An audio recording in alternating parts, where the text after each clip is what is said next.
story you are about to hear is true. Only the names have been changed to protect the innocent. Fatima Cigarettes, best of all long cigarettes, brings you Dragnet.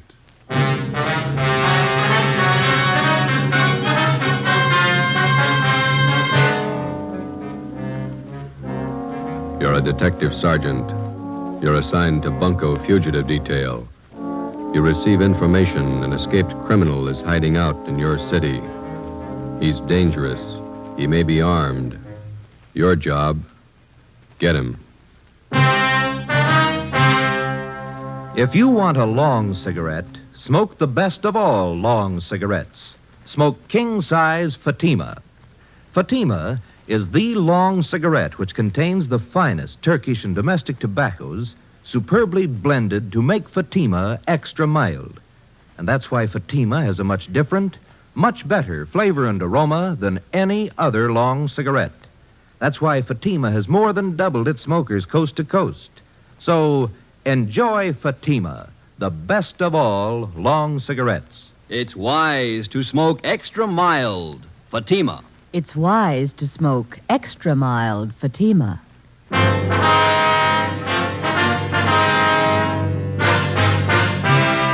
Dragnet, the documented drama of an actual crime. For the next 30 minutes, in cooperation with the Los Angeles Police Department, you will travel step by step on the side of the law through an actual case from official police files. From beginning to end, from crime to punishment, Dragnet is the story of your police force in action. It was Thursday, April 27th. It was warm in Los Angeles. We were working a night watch out of Bunko Fugitive Detail. My partner's Ben Romero. The boss is Blaine Steed, captain of Bunko Fugitive. My name's Friday. I was on the way back from communications, and it was 6:45 p.m. when I got to room 38, squad room. Hi. How are you? How about some dinner? Well, we got one to check out first. Here's the teletype. Skipper just brought it in. Thanks. From San Rafael, huh? Pick up and hold for this department one Alfred Garvey. Wanted for suspicion, forgery, robbery. This man poses as a fingerprint expert from San Rafael Police Department. Here's his mug pulled from the Record Bureau. Mm-hmm. We're informed Garvey is registered at the Fair Deal Hotel, your city. Where's that? Over near First and Broadway. Yeah. Please advise us on his arrest, and officers will arrive with warrant signed Chief Police Frank Kelly, San Rafael, California. Shouldn't take long to pick him up. All right, we can eat later, I guess. Hi. Hi, Max. What are you doing around? I thought you took off on vacation. I am. Just came back to pick up some stuff in my locker. Soft touch. Sure. Listen, the wife's got the car there. You guys going anywhere near North Main and Daly? Yeah, we're going to leave right now. Oh, okay. Let me grab my coat. All right. You live out near Highland Park, don't you, Mac? Yeah. Wife took the kids shopping in the car this afternoon. Had to get them shoes for our vacation. Kids sure scuff up the toes in a hurry. All right, you all set? Let's go. Where you going on your vacation? Big Bear. Gonna stay the whole 3 weeks. The in-laws own a cabin up there. They even pay the utilities for us. It's pretty nice. Only one trouble. What's that? They're coming with us. Oh. Where'd you park? In the captain's stall. All right.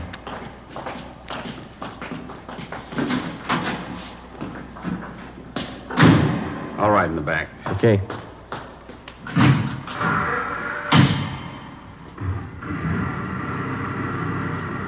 You two still working on that Valley case? No, we washed it up Monday. What's this one? Teletype from San Rafael. I want some guy picked up. Here's a mugshot. Who's Richards going to work with while he's gone, Mac? I don't know. What's the crowd up ahead? No, yeah. Shriners Convention. I forgot they were having a parade tonight. You better stay over to one side. I think we can get through all right. Watch those kids there. Yeah, there we go. That's the place up ahead, isn't it? Fair deal, yeah. We got to stop by this hotel a minute, Max. You want to wait here? I'll come in.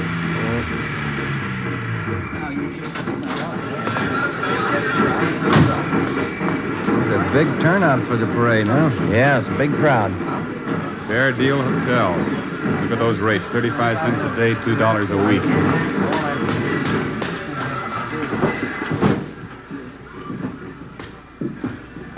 Yes, sir. Can I help you?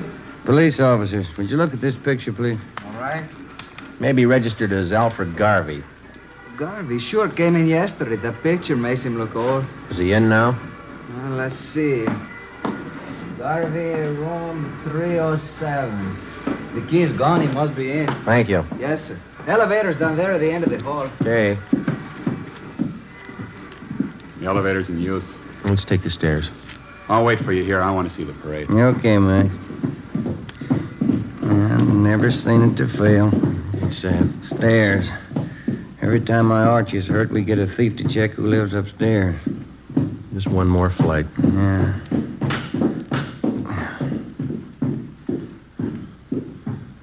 305, 307. Door's open. Let's have a look.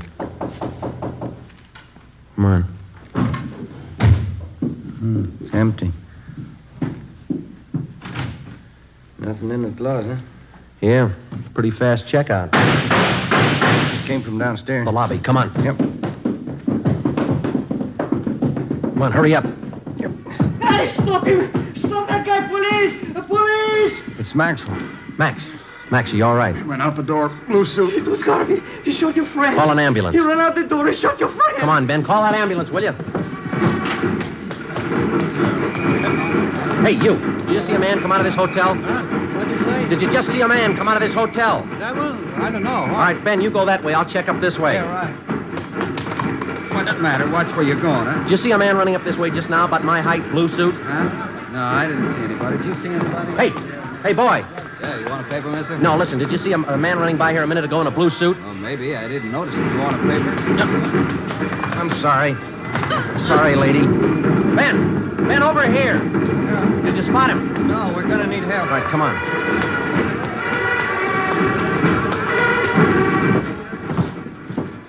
I called the ambulance. You better help your friend. He's bleeding. I don't know what to do. Ben, get a hold of communications. Get some help out here. Right. The guy came down in the elevator. It was Garvey. Your friend tried to stop him. Garvey shot him right in the face. All right, stop He yelling, was huh? terrible. Now, look, he's bleeding. You better do something. Will you shut up? Max, how is it? Chest hurts. Yeah, all right, easy, huh? Garvey came out of the elevator fast with a gun. All right, take it easy now. Joe, I got communications there blocking off the area. That's fine. Watch that front door, will you? Keep those people out of here. Yeah. Chest. They'll be here in a minute, boy. Call the wife, Eleanor. Ambulance is here. Yeah, He looks bad. well, he's not going to get any worse. He's dead.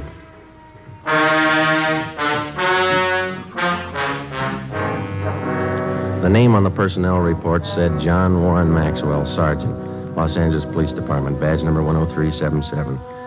Nearest living relative, wife, Eleanor Jean Maxwell. Dependents, John Maxwell, Jr., 6 years.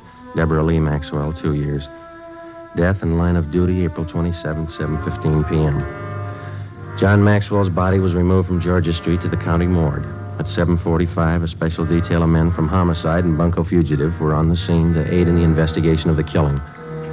The neighborhood where the Fairdale Hotel was located was covered for a half-mile around. By 9 o'clock, the parade was over and the area was cleared. We had a single lead to work with. In checking out the different taxicab stands in the neighborhood, we found out that 3 separate fares had been picked up within 2 blocks of the hotel 4 minutes after the shooting. Ben and I went to the offices of the taxicab company. The cabs in question were called in and the waybills were checked. The times of the 3 different trips were listed, and so was the address of each destination. We copied down the addresses and then interviewed the drivers. We're going to give each one of you half a dozen pictures. Like to see if you can identify any of them as passengers you picked up tonight near the Fairdale Hotel. All right, here you go. There you are. 4, 5, 6. Check them carefully, please. Here are yours right here. Take a good look at each one of them. Huh? Okay, thanks. Now, fellas, take your time. Look them all over real good before you make up your minds. Yeah, here's the one, Sergeant. No mistake. Let me see. Where'd you pick up this man? About a block from the hotel. I drove him to a place on 14th Street. Same address on the waybill. Ben? Yeah? Alfred Garvey. Ben and I, along with Ricketts and Chandler from Homicide, drove out to the 14th Street address, another small transient hotel. The clerk on duty identified Garvey from his mugshot. He said the suspect had called at the hotel at about 7:45 that night and asked to see one of the guests, Mrs. Lorraine Thomas. The clerk said he told Garvey Mrs. Thomas was out, that she hadn't been there for 4 days. Ricketts and Chandler went on a stakeout in the lobby of the hotel, and Ben and I went up to the second floor to stake out Mrs. Thomas's room. Friday, 11:25 a.m. Lorraine Thomas returned to the hotel and was taken into custody. We took her to homicide and questioned her for more than an hour. She admitted that she was acquainted with Garvey, but that's all. 1 o'clock. We went to Clifton's cafeteria for lunch. Here, take this tray. Thanks. Silverware? Get here a little earlier, you wouldn't get it. Look at that lineman. Clear out to the street. You were the first one he ran to after the shooting. Oh, Garvey doesn't have many friends in Los Angeles. Maybe that's why he looked me up. I'll have the mixed green salad, please. What kind of work does Garvey do you know? He told me he was in the Merchant Marines. Coleslaw. Some of that potato salad, please. Do you know what he does in the Merchant Marine? He told me a steward. French dressing, please. Do you know any of his friends in town? No, I don't. Rye bread. Can I have an extra butter, please? French roll. What kind do you want, Ben? Now, give me some of those biscuits. Thank you. Does Garvey usually stay at the Fair Deal Hotel when he's in town? I don't know. That split pea soup sure looks good, doesn't it? We told you that the police up north were looking for him. Yeah, I know you did. Like I told you, I've been out with him a few times. That's all I know about him. He must have introduced you to some of his friends. I'll have the prime ribs there. Rare. That piece there. How about it? Did you ever meet any of his friends? Yeah, one or two. No gravy. Meatloaf, brown gravy. You remember any of the names of his friends? I just met him, that's all. I don't remember. Let me have a roast turkey. Go kind of heavy on that dressing, will you? Did you ever go out with any of them? No. Why do you think Garvey went to your hotel after the shooting? I don't know. Maybe he figured you'd hide him. I don't know why he should. He killed a man and headed straight for your place. Doesn't make you look too good. I can't help that. I like some of those string beans, please. Miss Thomas, you know it's going to go hard on you if you're holding back information on Garvey. I'm not. Why don't you take some of that summer squash, Joe? It's good for you. Well, I can't eat that much. When'd you first meet Garvey? About 3 years ago, up in St. Helena. You might as well keep your nose clean. How do you mean? We're going to reach you, Miss Thomas. You might as well tell us all you know. Look, if Garvey's killing people, I don't want to have any more to do with him. We do. Now, where is he? I told you, I don't know. Squash, please. You said you had a little boy, didn't you, Miss Thomas? Do we have to talk about it now? I thought we were going to have lunch. How old's your little boy? He's 7 years old. Where is he now? He's in school up in San Francisco. Isn't his line going awful slow? It's lunchtime. You know that cop that Garvey killed last night?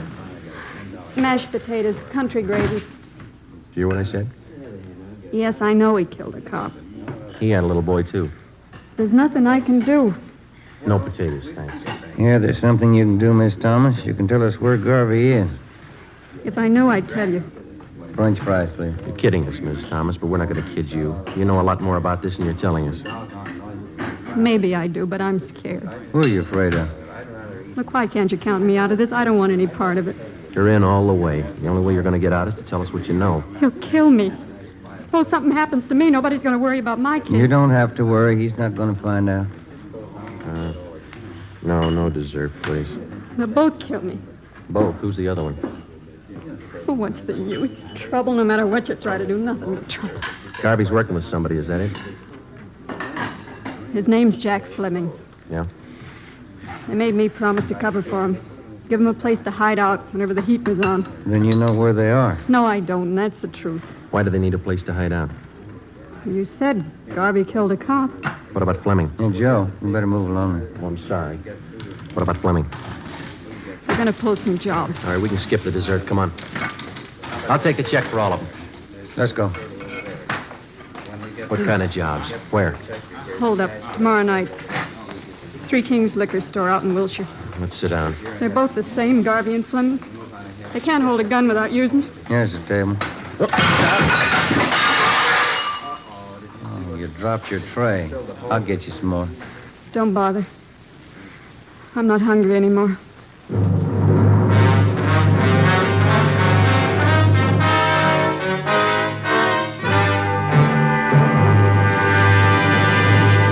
are listening to Dragnet, the case history of a police investigation, presented in the public interest by Fatima Cigarettes. If you smoke a long cigarette, it will be in your interest to listen to a typical case history of a Fatima smoker. It's the case of Lee Silver, general assignment reporter on one of New York's greatest newspapers. This is his actual signed statement. When you have to meet a news deadline, you work at a fast pace, smoke at a fast pace. That's why I smoke Fatima. They're extra mild. In my opinion, it's wise to smoke extra mild Fatima. And more smokers are discovering this every day. Actual figures show Fatima has more than doubled its smokers coast to coast. So enjoy Fatima yourself. The long cigarette, which contains the finest Turkish and domestic tobaccos, superbly blended to make it extra mild. You will prefer Fatima's much different, much better flavor. You will agree. It's wise to smoke extra mild Fatima. It's wise to smoke extra mild Fatima.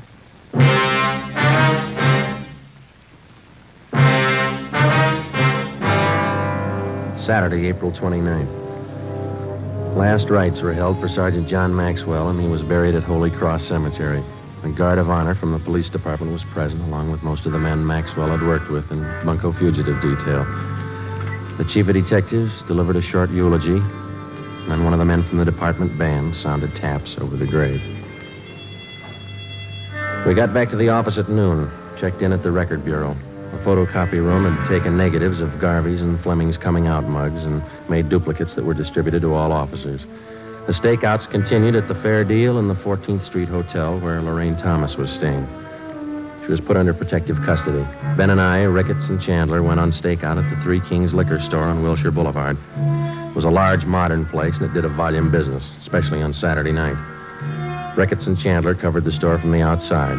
Ben and I were stationed in the supply room at the rear of the place, where we had the main counter and most of the store in full view. We set up a prearranged signal with the clerk on duty, and if and when Garvey and Fleming showed up, the clerk was to accidentally knock an empty bottle off the counter. We waited until midnight. Nothing happened. It's the first customer in half an hour. It's kind of slow. Yeah. Wait a minute. Here comes another one. No sale. It's a woman. Bottle of muscatel, please. Clerk sure got the jitters. Well, I'll put in with him. Well, I could go for a hamburger. Why didn't you eat dinner? I wasn't very hungry then. Oh, I got an almond bar. You want it? Yeah, thanks. Wait a minute. Another customer. Yeah, man. Can't see his face too well with that hat on, can you? That's Fleming. Come on. Police officers, get your hands up. Watch it, Joe. You're hitting. He's going out the front. Come on. Ricketts and Chandler stopped him. Yeah, he's down. Watch him. Get the gun. Yeah. Yeah, here it is. That's Fleming, all right. Ricketts, call an ambulance. What's the score? Looks like one in the shoulder and legs, too. What about Garvey? I don't know. What do you think? Fleming stopped all the slugs. Yeah. Let's ask him.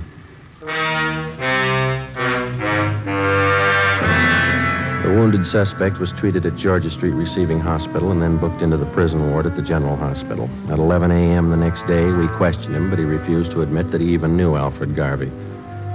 We re-questioned Fleming for the next 3 days with no results. The stakeouts continued. The search went on. There was no response to our APB. Garvey was still at large. As far as we were concerned, there was only one way to get directly to Garvey, and that was through Fleming. We called on Lorraine Thomas again and asked her that if she'd try to get some information on Fleming, try to get him to talk and to tell her where Garvey was. I'm not even sure if he knows where Garvey's hiding. He must have a good idea. Even if he has, he's not going to tell me. He wouldn't trust me that far. He'll go further with you than he will with us. He won't even give us his name. I'm afraid it's up to you, Miss Thomas.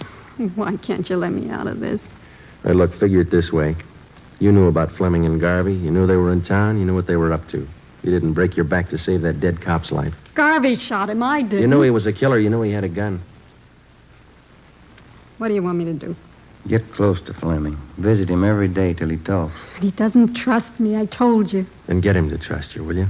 Do favors for him. He wants to contact friends to raise money for a lawyer. Help him do that. Run errands. Do anything for him within reason. Suppose he finds out about the holdup. That I told you about it. He's got a long stretch ahead of him. He won't bother you. They'll kill me if they find out.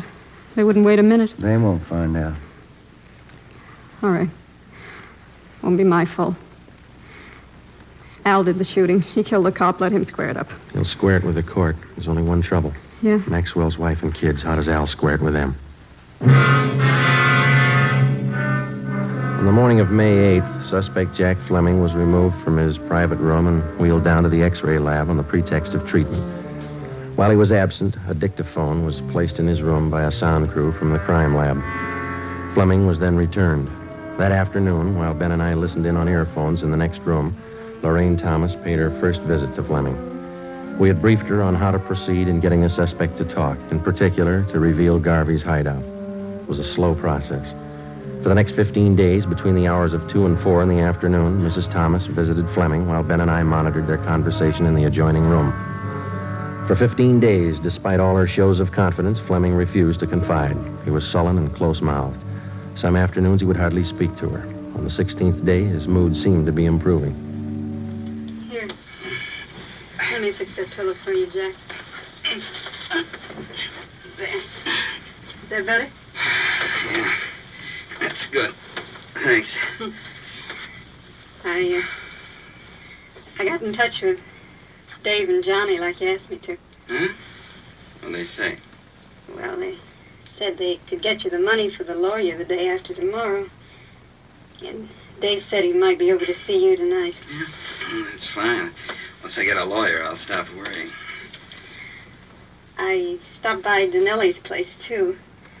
Pop Royce wasn't there. I'm going back tomorrow to see him. He ought to be able to help. You've been okay, Larry. I won't forget it. Oh, that's what friends are for. Gee, I'm sure sorry you had to get it this way. Forget it. I can give it back where it came from. Say, I bought you some new magazines, a couple of candy bars. Swell. Put them over here near the bed, will you? Yeah, sure. Let me get them for you. There, Jack. See, I'll put them right here on this table. I'll bring you some more tomorrow. Oh, that's fine. You're going to try and see Pop Royce again tomorrow? Yeah, they told me he'd be in around noon for sure. If I don't see him then, I'll keep trying till I do. Yeah, that's it. Oh, listen. There's something else. Sure, Jack. Come here. I don't want to talk loud. The cops might have bugged this room. Yeah. All right. A little closer. Okay. Tonight, I want you to go to George's joint, the Blue Moon, down on South Flower. Yeah? And ask for George at the bar. He's usually around from 11 on. Uh-huh. Tell George you've seen me. He'll know it. Then tell him to take you to Al. To take me to Al? Yeah, Al Garvey. George knows the place. Yeah. Okay, Jack. And keep your mouth shut. Don't talk to anybody but George. He knows the place. All right, Jack. They'll help you out. Well, Yeah. it's a long wait. Get paid. Let's go. 10:45 p.m. A detail of 3 cars followed Lorraine Thomas to the Blue Moon Tavern on South Flower Street. We parked down the block and watched her go in. At 15 minutes past 11, she came out with a small fat man in a dark blue suit. They got in a tan-colored coupe and drove south. The cruiser cars, using 3-way radio, tailed the coupe alternately out through the Echo Park area and then back to the starting point at the Blue Moon Tavern. Lorraine Thomas went back into the bar with a man and 20 minutes later came out, caught a taxi, and took it to her hotel on 14th Street. We drove back to the office. It was 5 minutes past 1 a.m. That's it? I get it. Bunko fugitive, Friday. Lorraine Thomas, Sergeant. He showed me the place George did. Where? We drove past it. 1032 Alamo, apartment 3. Is Garvey there now? No. George said he's supposed to be there tomorrow in the afternoon, 5 o'clock. George said I'll have to go alone. Are they watching the place? I think so. Garvey's staying with another man. They got guns. You know where Garvey is now? George wouldn't tell me. We can't afford to tip our hand. How do we know Garvey will be there at 5 o'clock tomorrow? That's just it. We don't. May 9th, 3 p.m. An immediate stakeout was placed at the suspected hideout. A detail of 20 plainclothesmen began filtering into the neighborhood in the vicinity of 1032 Alamo Street. The 3-story apartment house at that address was checked thoroughly and then covered on all sides. Apartment 3 on the first floor was checked out, too. It was registered to a Thomas King, whom the manager identified as Alfred Garvey from his mugshot. To avoid pedestrian casualties, we toured the immediate vicinity between 3 and 4:30 that afternoon, advising residents and storekeepers to clear the street and stay inside. At 4:35 p.m., the men in the detail took up their assigned positions. We waited. Hold that light, will you? Yeah. Thanks. Awful lot of trouble for that punk Garvey. Be more trouble if he doesn't show. No such luck. Tan coupe coming down the street behind us. Same one we tailed last night. A girl driving. There's 2 guys with her. Well, Garvey's one of them. They're pulling up. Ready? Oh, wait a minute. All right, let's go.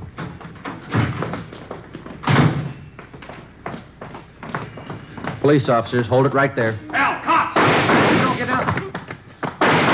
They're behind the car. Throw him in, Garvey. You haven't got a chance. Al, break for the house! All right, hold it, Ben. That's it. Both of them. Come on.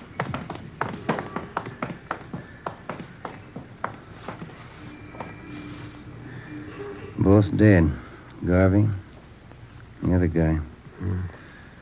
Rotten case. It's a rotten business.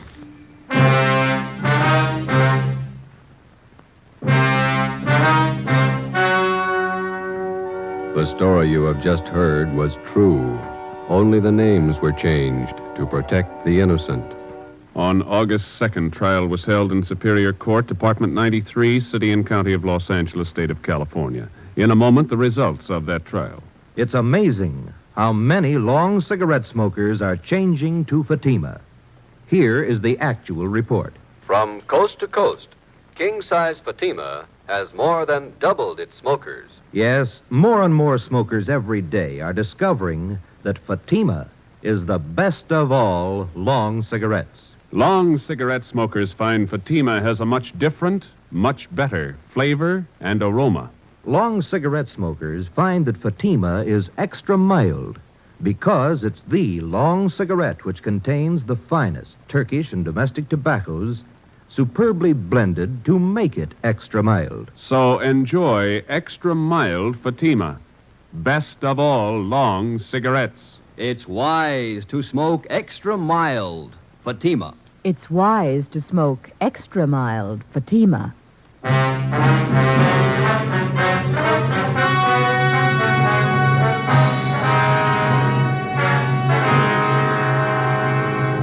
Jack Fleming, the only survivor of the hold-up gang, was found guilty of several counts of armed robbery. Garvey's accomplices who aided him in hiding out were tried and convicted of being accessories. They are serving prison terms as prescribed by law.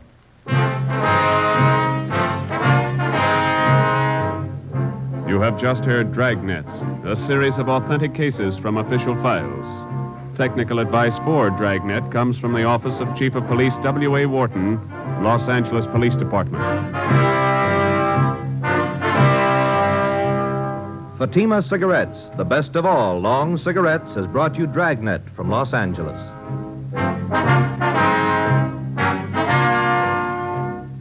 The Halls of Ivy is pleasant listening tomorrow on NBC.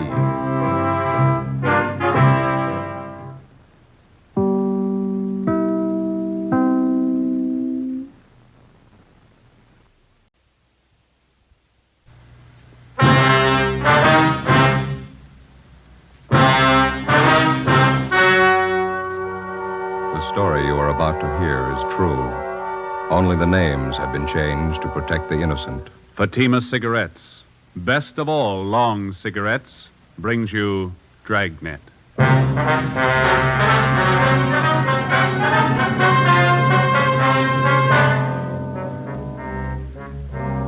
You're a detective sergeant. You're assigned to burglary detail. Unidentified thieves start a campaign of burglaries in your city. Homes are broken into and stripped of their furnishings. There's no lead on the criminals. Your job, Get 'em. When you compare Fatima with other long cigarettes, the difference is quality. Yes, in Fatima, the difference is quality. If you want a long cigarette, smoke that best of all long cigarettes. Smoke extra mild Fatima. Fatima is the quality king-size cigarette because it contains the finest Turkish and domestic tobaccos superbly blended. And Fatima is extra mild with a much different, much better flavor and aroma than any other long cigarette. Because of its quality, its extra mildness, its better flavor and aroma, Fatima has more than doubled its smokers coast to coast. Enjoy extra mild Fatima yourself. It's wise to smoke extra mild Fatima. Because in Fatima, the difference is quality. Yes, in Fatima, the difference is quality. Smoke Fatima, the quality king-size cigarette. Best of all long cigarettes.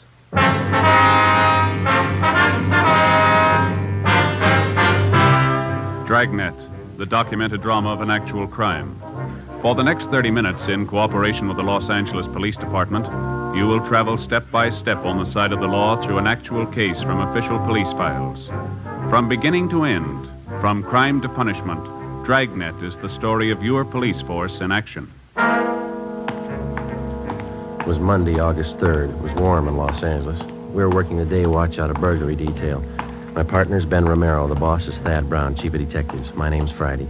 I was on the way back from the business office, and it was 9:25 a.m. when I got to room 45, burglary detail. Did you get all the money together, Joe? Yeah, $1 from each man in the detail. We got to buy the gift. When's Austin going to get married? Next Sunday. We haven't got too much time. I don't know why we always have to pick out the gifts. Well, somebody has to do it. You got any ideas what we ought to get him? Talked to my wife over the weekend. She thinks it'd be nice if we get him something to start housekeeping with. Maybe some nice kitchenware, a table lamp. Yeah, I don't know if we have enough dough for a good lamp. But maybe they might like a bedspread. You can always use them. Or maybe a nice wool blanket, huh? I don't know. Got to be careful about those personal things. What do you mean? What's personal about a blanket? Well, we don't know much about the girl Austin's going to marry. She might not need any. Excuse me. Could you tell me something? What's that? I said, could you tell me something? Well, what do you want to know, little girl? Is this where you come to report about stolen things? Oh, no, that all depends. Why don't you come on in and tell us all about it, huh? Thank you, I will. Like to sit down, little girl? I'm 12 years old.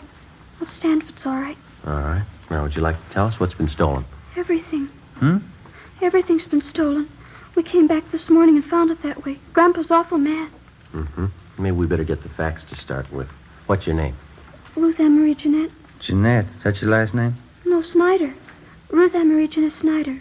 Did you come down here alone, Ruth? Yes, Grandpa sent me. He's awful mad. Where do you live? With Grandpa. Where's that? Over on College Avenue. Grandpa's leg's bothering him. Arthritis. So he told me to come down and tell you about it. About what, man? Everything. We came back this morning on the train, and when we got home, we found everything was stolen. It's terrible. What do you mean by everything? I walked all the way over here to tell you. I'm thirsty. Is there a drinking fountain in the hall? Oh, we've got a cooler over here. Let me get you a cup, huh? Thank you.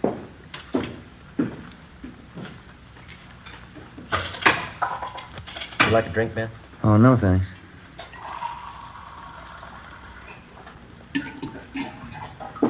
All right, little lady. Here you are. Thank you very much. Now, would you like to tell us what it's all about? Grandpa and I got back to Los Angeles on the train this morning. We've been on a trip back to Indiana. Uh-huh. We took a taxi cab home from the station. When we got there, everything was gone. Everything but the rug in the dining room. Yeah? All the furniture, every single bit. The sofa, the chairs, my desk upstairs, the stove. Everything's been stolen. I want you to find it. Means someone broke in while you were gone and took all your furniture. Is that what you think? You know they did.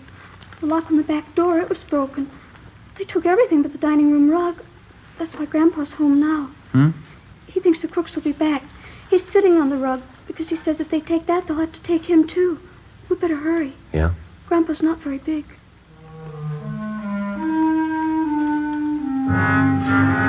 9:45 a.m. Ben and I drove little Ruth Ann Snyder back to her home on College Avenue. It was an old-fashioned wooden frame structure a few doors up from College Avenue and Everett Way. Ruth Ann showed us inside and introduced us to her grandfather, Mr. John H. Snyder, age 78. He told us that a year ago, he and his wife, Ruth Ann's grandmother, had come to California from Indiana and rented the house on College Avenue. The grandmother had fallen ill and passed away suddenly 3 weeks ago. He and Ruth Ann closed the house and took the body back to Indiana on the train for burial. On their return that morning, they found the house stripped of every piece of furniture. We checked room by room and listed the missing articles. We put in a call to latent fingerprints. Do you happen to know the serial numbers of your home appliances, Mr. Snyder? No, sir. I've lived with most of the furniture for 40 years. You get to know the things you own in 40 years. I know what was in my room, Sergeant. My desk, my table and chair, the bed, the curtains. They took everything. Well, how about the estimated value of the furniture, sir? What would you say it was worth? Dollars and cents? Oh, I don't know. What's a house full of furniture worth to anyone? Guess everybody puts their own value on their things. Yes, sir, they do. Solid walnut dining set. A wedding present. Mahogany front room table. A solid, too. It cost money in their day. All gone. Were there any liens against the furniture, sir? How's that? Did you owe anything on the furniture? I mean, there was no trouble with the finance company or anything like that. Oh, we didn't even know what a finance company was when the wife and I was married. It was a sad enough trip as it was. And Ruthie and me get here this morning, and everything's gone. All we own. Ruthie. Yes, Grandpa? Where the thieves broke in, would you show the officers, please? It's back this way. Okay. How are you and your grandfather going to make out here, Ruth? Well, Grandpa says we'll buy 2 cots for tonight, Army surplus. There's no stove to cook on. We'll have to eat out. Mm-hmm. Maybe we'll have to go back to Indiana. Grandpa doesn't have much money. He's on a pension. Here's the back door. You can see what they did to get in. Must have used a hammer and a crowbar. Smashed it clean through. You'll find the crooks, won't you, Sergeant? We're going to try, Ruth. Better have the crime lab check this, huh? Yeah. How about your neighbors, Ruth? You know any of them well? I know who they are. I don't know any of them good. They're not very friendly.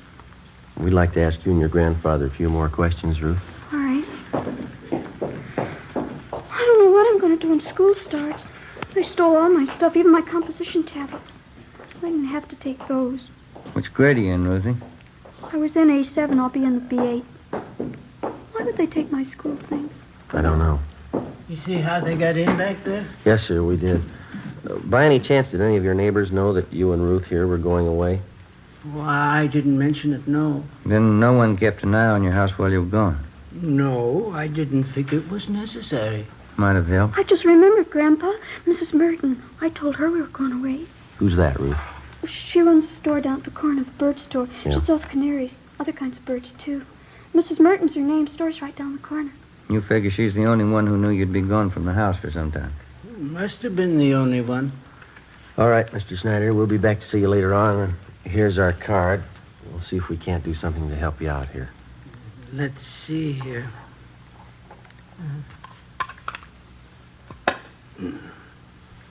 Friday, Romero, burglary detail.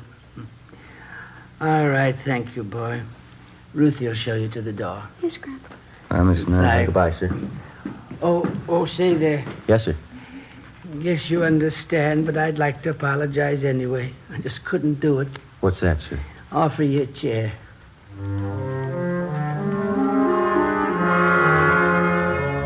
10:30 a.m. Ben and I called the Salvation Army and told them the Snyder situation. And then we went down the street to the store at the corner of Coolidge Avenue and Everett Way. The sign on the window said Mrs. Merton's Birdland, manager Agnes Merton. We tried the door. It was locked. A cardboard clock hanging on the glass door read, "Be back at 1 p.m." So we went back up to College Avenue and we started ringing doorbells. Some of the residents on the block didn't even know the Snyders. Of those that did, only 2 had noticed any activity at the house during the 3 weeks Mr. Snyder and his granddaughter had been away. They told us that they'd seen a moving van parked in front of the house about a week before. They also saw men moving furniture from the house into the van. Neither of the 2 could describe the vehicle or remember its license number. 12:45 p.m. We had a cup of coffee and a hamburger, and then we headed back for Mrs. Merton's bird store.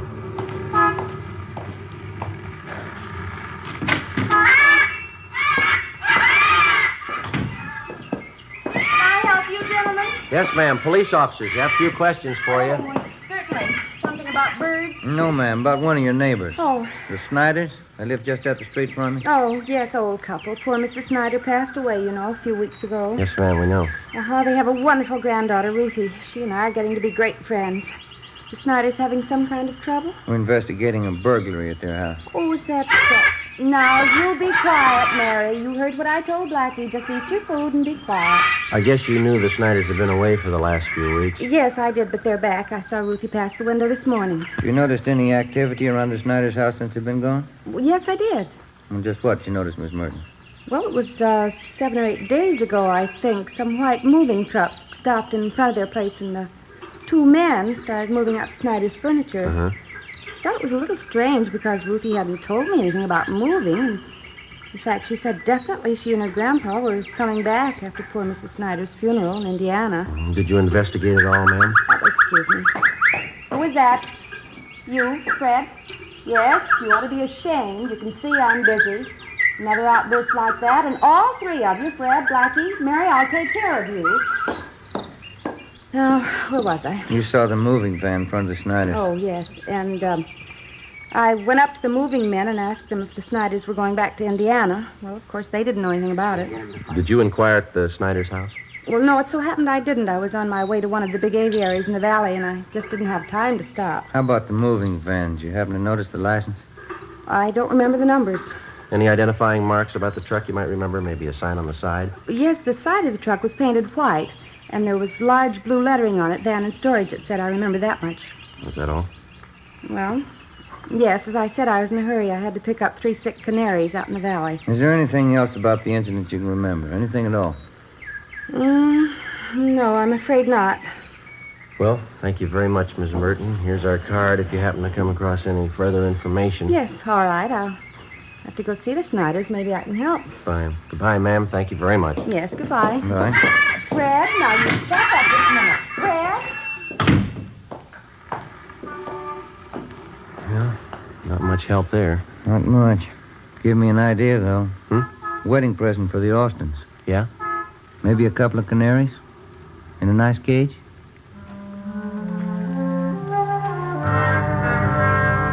At 5 p.m., we went back to the office.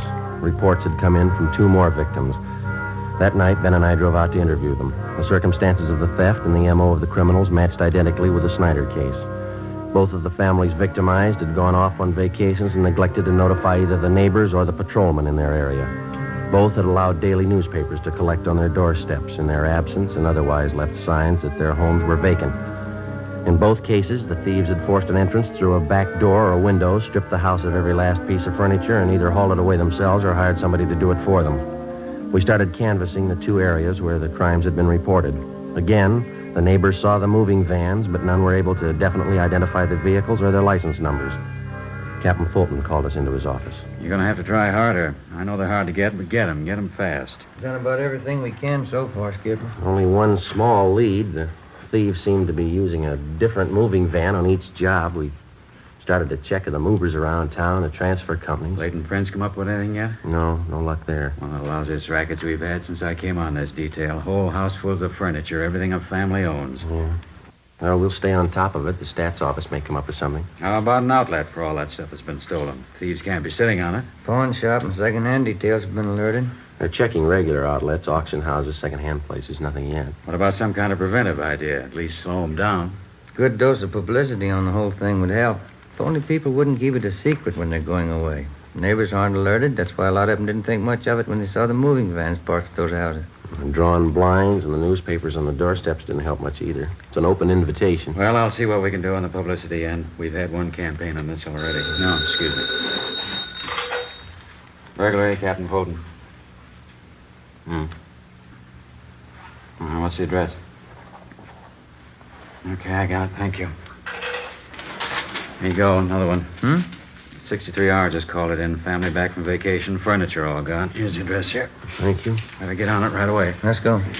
I'll have a little more help for you on this tomorrow. Crowley and Barnes will be free. They can work with you. Okay, Skipper. Check you later. Right.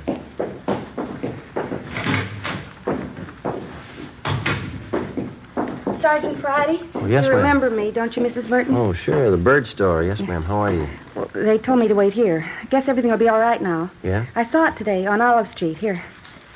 Hmm? The truck that came to Snyder's house. That's the license number.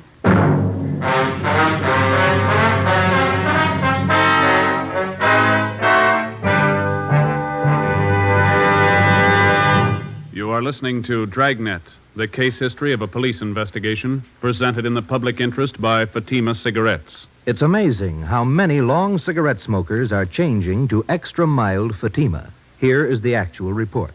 From coast to coast, Fatima has more than doubled its smokers. Here is the reason why. When you compare Fatima with other long cigarettes, the difference is quality. Yes, in Fatima, the difference is quality. Fatima is the quality king-size cigarette because it contains the finest Turkish and domestic tobaccos superbly blended. And Fatima is extra mild with a much different, much better flavor and aroma than any other long cigarette. And because of its quality, its extra mildness, its better flavor and aroma, more and more smokers say it's wise to smoke extra mild Fatima. I agree, says Dick Hyland, sports columnist. I agree, says Mrs. Deems Taylor, painter and theatrical designer. I agree, says Frank Fenton, author. Yes, all agree. It's wise to smoke extra mild Fatima. Best of all, long cigarettes. Because in Fatima, the difference is quality. Yes, in Fatima, the difference is quality. Smoke Fatima, the quality king-size cigarette.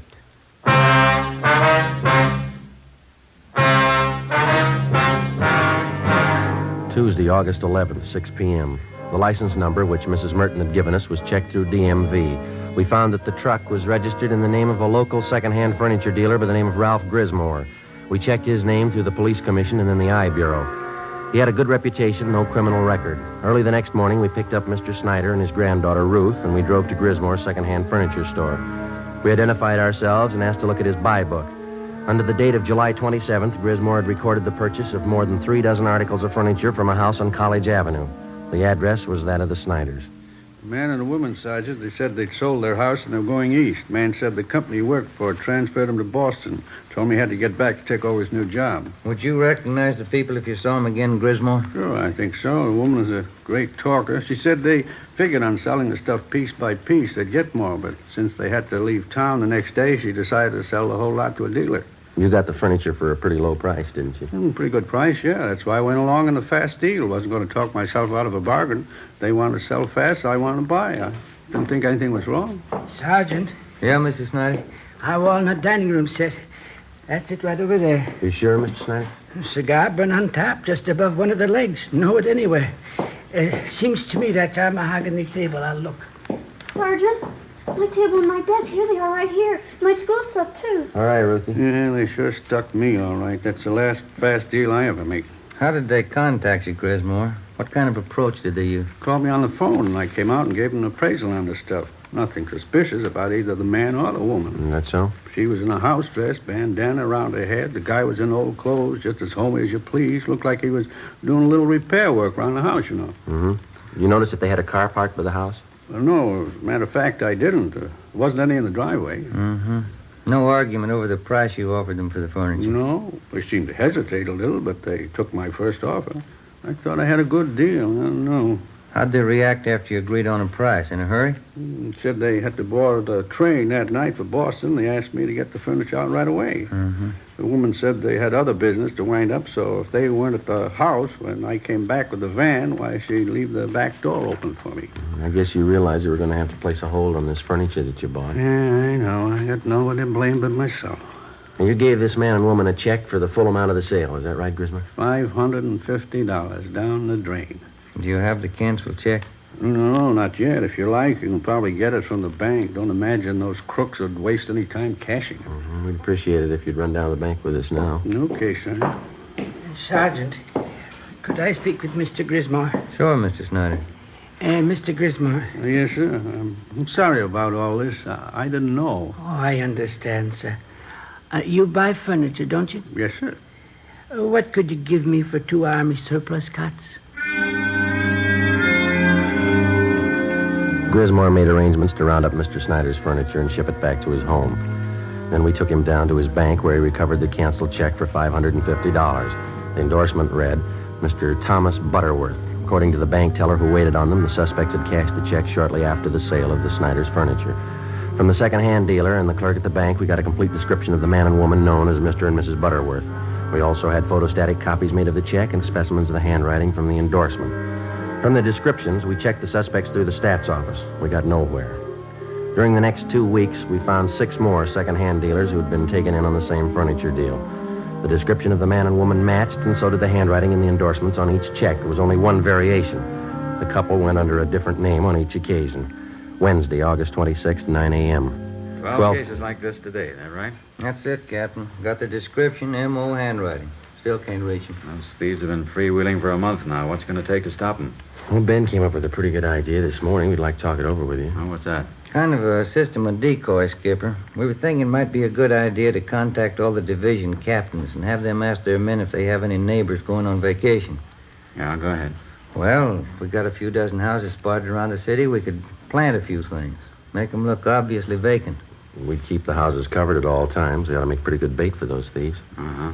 How would you set it up? We could make arrangements to get a key to each home, keep the milk and paper deliveries coming, let them pile up on the doorstep. We could reimburse the people for whatever it cost. We're not making any headway. We could run this for a couple of weeks, see what happens. Mm-hmm. What do you think? Try it. 9:30 a.m. We contacted all division commanders requesting them to ask their men to contact burglary detail if they knew of any of their neighbors about to leave on a vacation. During the next 2 days, the response came in and the plan went into effect. 40 homes throughout the city were spotted as decoys. They were kept under surveillance at all times. In the week that followed, 2 more burglaries of the same type were reported, but the suspects failed to try any of the decoy homes. The men in the pawn shop and second-hand details continued to work right along with us. The stolen furniture kept turning up, but not the thieves. Again, the homes that had been broken into displayed all the usual signs that the occupants were away. Old circulars and newspapers scattered on the lawn, milk bottles lined up at the door, all the blinds drawn. The decoy plan continued. No results. August 31st, we had a report of another burglary involving the theft of furniture. We made our investigation. 2 p.m. We went back to the office to get out a list of stolen articles. Hi, Ben. Joe? Hi, Austin. When'd you get back from your honeymoon? Late last night.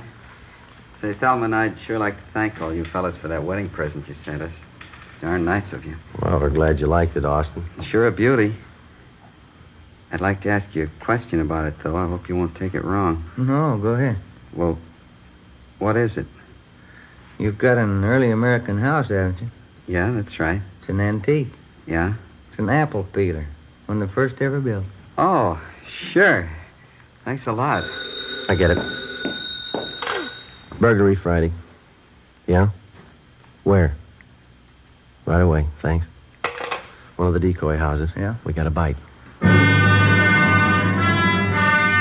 Together with Sergeants Crowley and Austin, we drove out to the decoy house where an unidentified man and a woman had been seen forcing entry through a back door. They'd been spotted by a police officer's wife who lived next door and who had called in the report. We parked down the street from the decoy home and waited. 5 minutes passed. We saw a woman dressed in a housecoat come out onto the porch of the house, look up and down the street, and then go back inside. A few minutes after that, a gray Chevrolet sedan pulled up in front of the house. A man in a dark suit got out and entered through the front door. Ben called communications for a make on the car.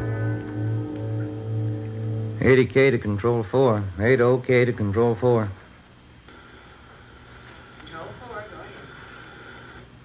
Request DMV on 6 Mary 6778. Repeat, 6M 6778. Information urgent.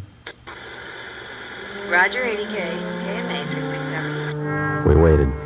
There were no signs of activity from the decoy house. 2 minutes after Ben put in the call, we got our make on the gray sedan. Control 4 to 80K. 80K, go ahead. 6 Mary 6778. 6M 6778 is registered to the Donahoe Furniture Company. Legal the same. 7811 Harvard Boulevard. It is a Chevrolet Deluxe 2-door sedan, 1941 model.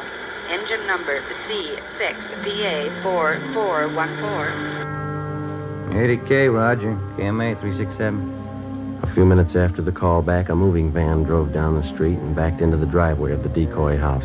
The sign on the side of the van read Donahoe Furniture Company.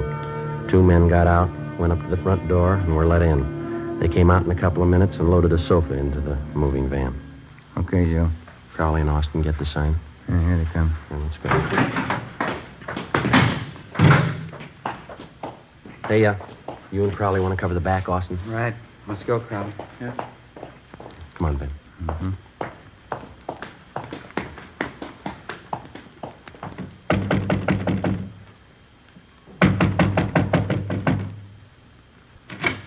Yes, sir. You want something? Police officers like... Call in the cops! Run, Helen! Stand still, you. Austin and Crowley got her. All right, hold still, mister. Oh, hold still. Hey, what's this all about, you cops? That's right. You? Max Donahoe. I'm buying this lot of furniture. Something the matter? You're buying from the wrong people. They're not the owners. You better have your men move that stuff back in the house. Okay, if you say so. All right, lady, relax. Take it easy, Helen. There's no use fighting. They got us. Whose fault is it? I told you luck doesn't last forever. Okay, all right. Don't make it worse. All right, let's go. I'll take her, Austin. You better fix your shirt. Yeah. Come on, lady. Get your hands. Hey, what's the matter with your shirt, Austin? Look, must have happened when she tried to get away. Yeah, lipstick all over the collar there. Doesn't look very good. No, it doesn't. What are you going to tell your new bride? I got nothing to hide. I'll tell her the truth. Yeah? She'll believe me. Won't she?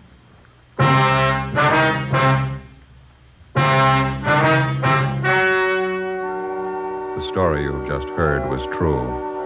Only the names were changed to protect the innocent. On November 25th, trial was held in Superior Court, Department 87, City and County of Los Angeles, State of California. In a moment, the results of that trial. And now, here is our star, Jack Webb. Thank you. Under our system of law, the jury selected to hear a case is accorded complete freedom. The jury's decision is the final result of the testimony and evidence presented in the course of the trial. And so, with Fatima, they are the final result of carefully selecting and blending only the finest Turkish and domestic tobaccos to make Fatima extra mild. If you're a long cigarette smoker like I am, buy a pack of Fatimas and compare them with other long cigarettes, and you'll see the difference is quality. Yes, in Fatima, the difference is quality. So, smoke Fatima.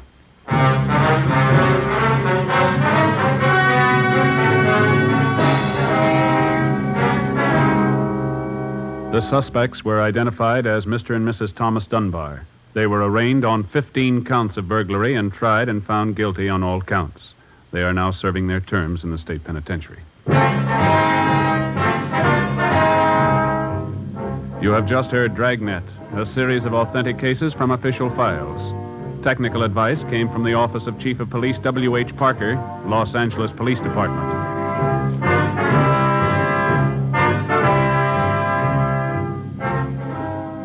Fatima Cigarettes, the best of all long cigarettes, has brought you Dragnet from Los Angeles.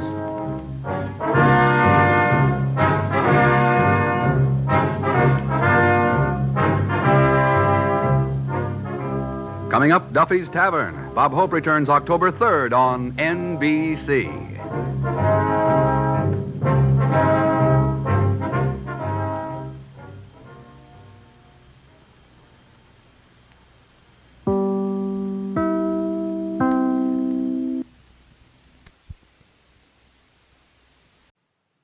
Ladies and gentlemen, Crime Prevention Week, now being observed nationally, is designed for one purpose: to emphasize that crime is your personal enemy. Costs money and lives. It weakens the moral and physical strength of your community. Show your respect for the law by cooperating with your police officer 52 weeks a year. Join the fight to stamp out crime, the ally of treason.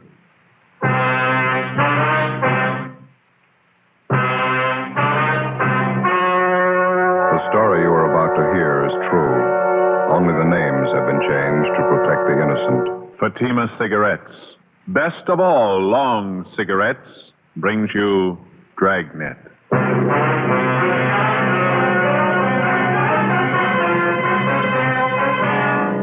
You're a detective sergeant. You're assigned to bunco detail. A husband and wife confidence team has shifted operations to your city. Their criminal record dates back 17 years. They're masters in the art of swindling. Your job? get 'em. You'll be amazed when you compare Fatima with other long cigarettes. You'll find they now cost the same. But in Fatima, the difference is quality. You see, Fatima is the quality king-size cigarette because it contains the finest domestic and Turkish tobaccos superbly blended. And Fatima is extra mild, with a much different, much better flavor and aroma than any other long cigarette. So compare Fatima yourself. Fatimas now cost the same as other long cigarettes, but your first puff will tell you... Ah, that's different. Yes, in Fatima, the difference is quality. Ask your dealer for Fatima, the quality king-size cigarette. Best of all long cigarettes. Start enjoying Fatima tomorrow.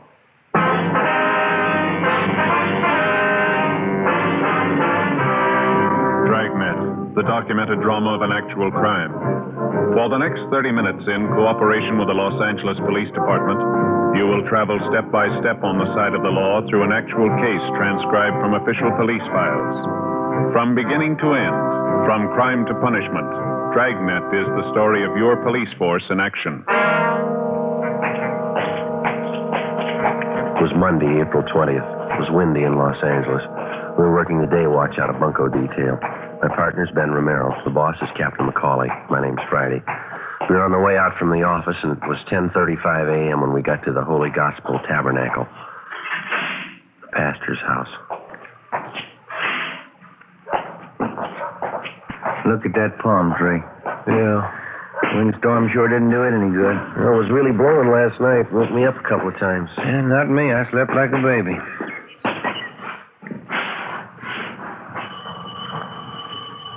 What'd you say the name here was, Olson? Yeah, got it right here. Reverend Andrew Olson. Mm-hmm. Doesn't seem to be anybody at home. I'll try it again.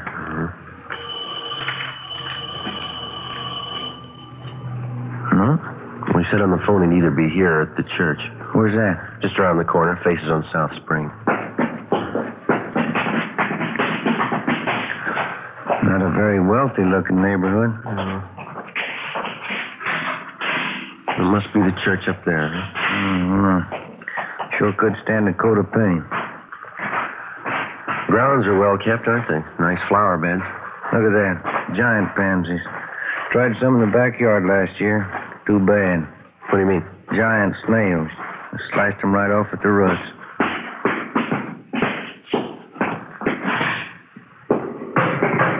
Guess that must be him up at the front, huh? Better close the door, huh? Oh, yeah. Come on.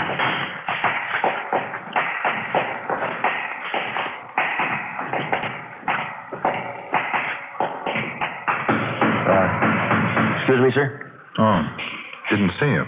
You the Reverend Olson? Yes, can I help you? My name's Friday, Reverend. I talked to you on the phone. Oh, yes, Sergeant. And this is my partner, Sergeant Romero. How do you do? Oh, that night. Sergeant Merrill? No, that's Romero, Reverend. Oh, excuse me, Romero. Didn't expect you so soon. A little busy here fixing the pulpit. It happened last Sunday. What's that, Reverend? Guess I got carried away with my sermon. Quite a commotion. Oh? I leaned forward in the pulpit. This whole section here just splintered and broke right off. Ruined my whole sermon. Well, I can finish this up later. Have a chair there, officers. All right, Thank you very much.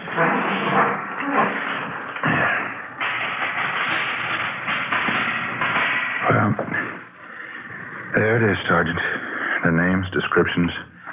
Mr. and Mrs. Tom Herbert. That's the name they used, anyway. Mm-hmm. Would you mind briefing us on how it happened, Reverend? When did you first meet this couple? They came to us a little over a month ago. Didn't have any reason to be suspicious. Mr. Herbert showed me some fine references. I didn't think it was necessary to check them. What kind of approach did they use? Could you tell us? Well, the first visit, Mrs. Herbert did most of the talking. She told me she and her husband wanted to write a history of our church. It was supposed to be part of an historical book on all the churches in the county. Naturally, I felt a little flattered about it. Mm-hmm. Did this Mr. and Ms. Herbert make any demands for money or to write about your church, I mean? Oh, no. There was no money involved at first. They said all they wanted was our cooperation in doing some of the research work. You know, looking up dates, names, things like that. Oh, I see. They seemed very sincere, both of them. Didn't drink, smoke. They worked very hard during research and writing. I don't know why they had to change. Would have been nice having history written about our church. Yes, sir. When did they first bring up the idea of money? Well, Mr. Herbert came to me one day and showed me this letter. It was supposed to be from the people who were going to publish the history of our church. Others said, well, because of certain business reasons, the whole thing was off. They couldn't publish the book. Mr. Herbert acted very sorry. Did he leave that letter with you, Reverend? No, he took it with him. I felt badly about the whole thing. They're doing all that work and then the book not being published. Well, did the Herberts broach the idea of you and the church putting up the money to print the book? Well, no, not exactly, but I guess they gave me the idea. How do you mean? They suggested that I talk it over with the church board, so I did. We all agreed it'd be a shame to give up the idea of the book after so much work had gone into it. Is that when you agreed to finance the book? Well, the board and I did, yes. It's all my fault, though. I helped to persuade them. And the money came out of church funds, is that it? As a matter of fact, it didn't. We only have a small operating fund, so you can see we're a small church. Congregation isn't wealthy. And where'd the money come from, sir? Well, for one thing, the ladies of the Altar Society put on a Sunday afternoon ham dinner. It made some money, and then the Herberts suggested we help sell advertising to pay part of the cost, so we did that, too. It still wasn't enough. Well, exactly how much did you turn over to the Herberts? $804.61. I had to borrow $350 from the bank to make it. It'll all have to be paid back. People who paid for their advertising, too. It'll all have to come out of our pocket. It's a terrible thing. Yes, sir, it is. Terrible. I don't know what I'm going to do. I hate to ask the congregation for it. Their offerings have always been so generous, and they're not wealthy either, just working people. When was the last time that you heard from this Mr. and Mrs. Herbert, Reverend? A week ago, I guess. Yes, it was last Monday. I got anxious and called them at their hotel. It's on South Grand. I can give you the address. They told me when the books would be ready. It said it would be on Tuesday. That's the last I heard of them. No forwarding address, no other place that you think we might find them? No, I'm sorry. Just don't have any idea. It's so hard to believe anyone would do such a thing to us. Yes, sir. I wonder if we could have the address of their hotel. Yes, all right. If you'll come with me, I have it over at the house. Did Mr. and Mrs. Herbert have a car, do you know, Reverend? I don't think so. If they did, I never saw it. I don't know what I'm going to tell the congregation. $800, that's a lot of money to our people. Yes, sir. Tell me, Sergeant. I don't mean to be uncharitable, but Mr. and Mrs. Herbert, do they have a criminal record? Have they done this sort of thing before? Well, their descriptions seem to fit a couple that we've been looking for. They've been working the churches in this area on and off for a couple of years now. Can't understand why they do such a thing. It's almost like robbing a poor box. Yes, sir, they've done that, too. 11:15 a.m. We went back to the city hall and pulled the package on the suspects, Mr. and Mrs. Tom Herbert. They were a veteran man and wife confidence team who'd worked the Los Angeles area and other large cities around the country. Their specialty seemed to be swindling churches and clergymen. Over a period of 17 years, they'd piled up a long record involving frauds and various bunco games, but they'd only been brought to trial once. The case had been dismissed for lack of sufficient evidence. 11:35 a.m., we took mug shots of Mr. and Mrs. Herbert out to the Reverend Olson, and he identified them. We checked the hotel on South Grand where they'd been staying. No leads. We got out a local broadcast and an APB on them. Together with the sheriff's office, we sent a special bulletin about the Herberts to the pastors of the different churches in the city and county. From the list of names on the mama sheet, we began checking out all the known friends and relatives of the suspects. One of them was a Clyde Harris, proprietor of a physical culture school out in the Wilshire district. 1 p.m. Tuesday, we drove out to talk to him.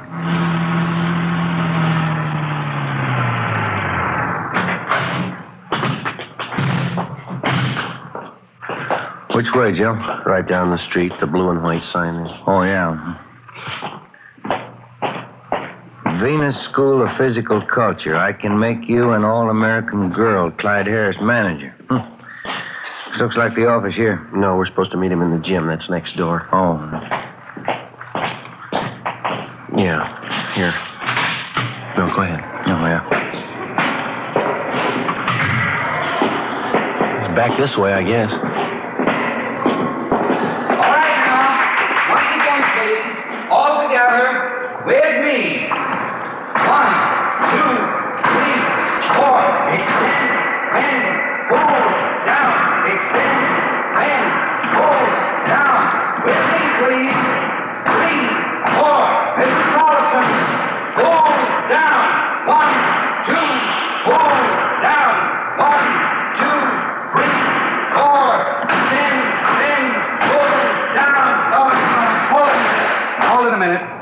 No, I'm sorry, Mrs. Tollefson. You're doing it wrong. Your pelvis is all out of position. Excuse me, are you Clyde Harris? Yes, did you want something? Police officers, Mr. Harris. Like to talk to you? Oh, yeah, officer. Could you hold on half a minute? Sure, go right ahead. Francis, would you take over here for a few minutes? I have to talk to these gentlemen. Ladies, Francis is going to count for you for a while. You go right ahead with the lesson. I'll be back in a few minutes. Back here, officers. Won't take too long, will it? No, sir, just a few minutes. Sorry to interrupt your lesson. Oh, that's all right. I just don't want to have the ladies thinking I neglect them. They pay good money for these exercises. Yeah. Here you are. Have a chair. Thank you. You said something about Tom Herbert on the phone, Sergeant. What's it all about? Well, we understand that you're a friend of the Herberts, Mr. Harris. Yeah, I knew Tom and Doris a couple of years back. Haven't seen much of them lately. When was the last time you saw him? Let's see. Must be 2-3 months anyway. Anything wrong? Well, do you know where we could locate him? I don't know for sure. Last time I saw them, they were at a hotel downtown in South Grand, I think. Yeah, South Grand, right near Pico. We have no idea where they moved when they left there. No, I didn't even know they'd moved. They haven't phoned or contacted you at all in the last month or so? No, not a word. They're not in a jam again, are they? We'd like to talk to them, that's all. Would you know of any of their favorite spots around town, eating, drinking places? No, I don't think I could say. They got around quite a bit. You checked with some of their other friends around town, the Pattons, the Thompsons, Mike Runyon? What was that last one? Mike Runyon. Very good friend of the Herberts. Ben? No, I don't recall the name. Well, how could we get in touch with this Runyon, Mr. Harris? He's got a phone. Come on in the office. We'll call him if you like. Yeah, thank you very much.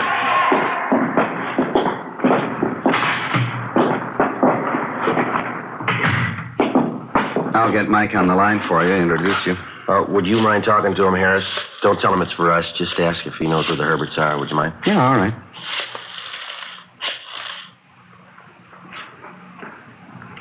No answer. Maybe. Hello, Mike? Clyde Harris, Mike. Yeah, how are you? Fine. Fine? Yeah, a long time. Say, Mike, you any idea where Tom and Doris Herbert are? Mm-hmm. Is that right? How about that, huh? How you doing? No, that's okay. It's not important. Sure thing, Mike. Make it soon, huh? Right. Goodbye. Yeah? No, he doesn't know where the Herberts are staying. Saw him a week ago out in Hollywood, though. Says they're doing fine. How do you mean? Ran into him outside that big church on Hollywood Boulevard. They told Mike all about it. They really got religion. That's so? Yeah. They're even writing a book about the church. We called back Mike Runyon, a friend of the suspect, and he gave us the location of the church where he'd seen Mr. and Mrs. Herbert.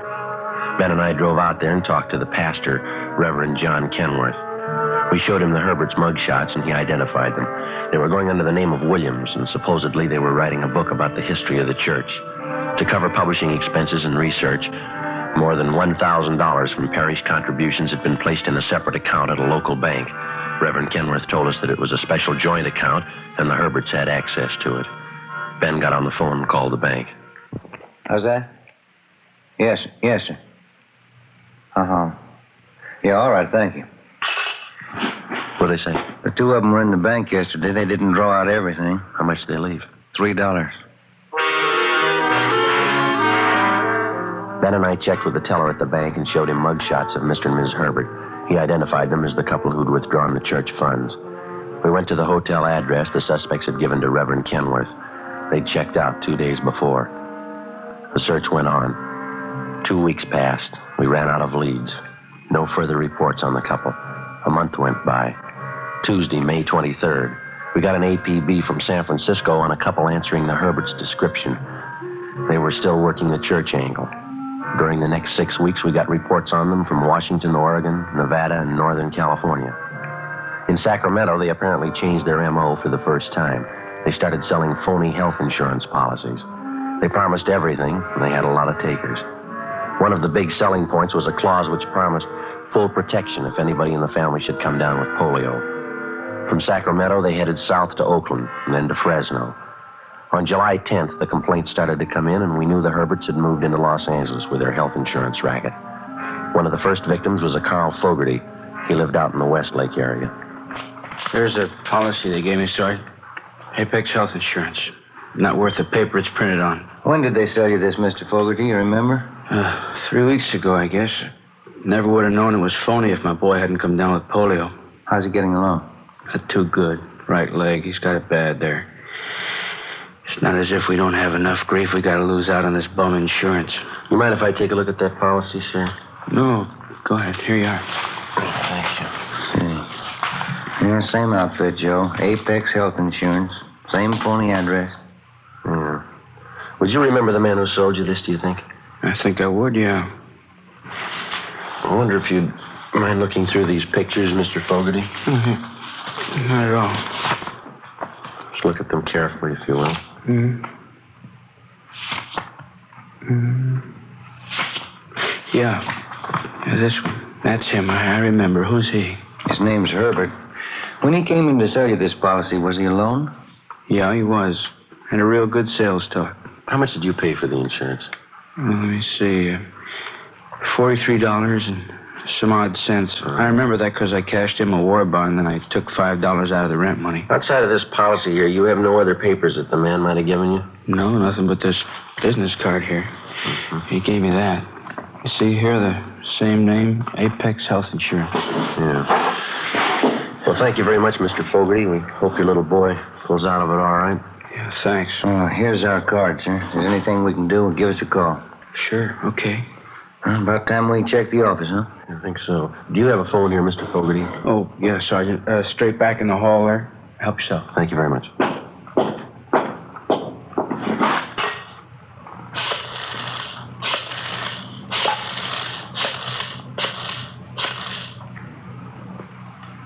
$2572. Yeah, that's right. Yeah, Fred. Joe Friday. Anything for us in the book? West 7th. Yeah, okay. Right. Thanks, Fred. Anything doing? It looks pretty good. Office got a call from a printing shop out on West 7th. The manager's got an order he's not too sure about. How do you mean? It's for a batch of letterhead stationery, business cards. Yeah? For who? Apex Health Insurance.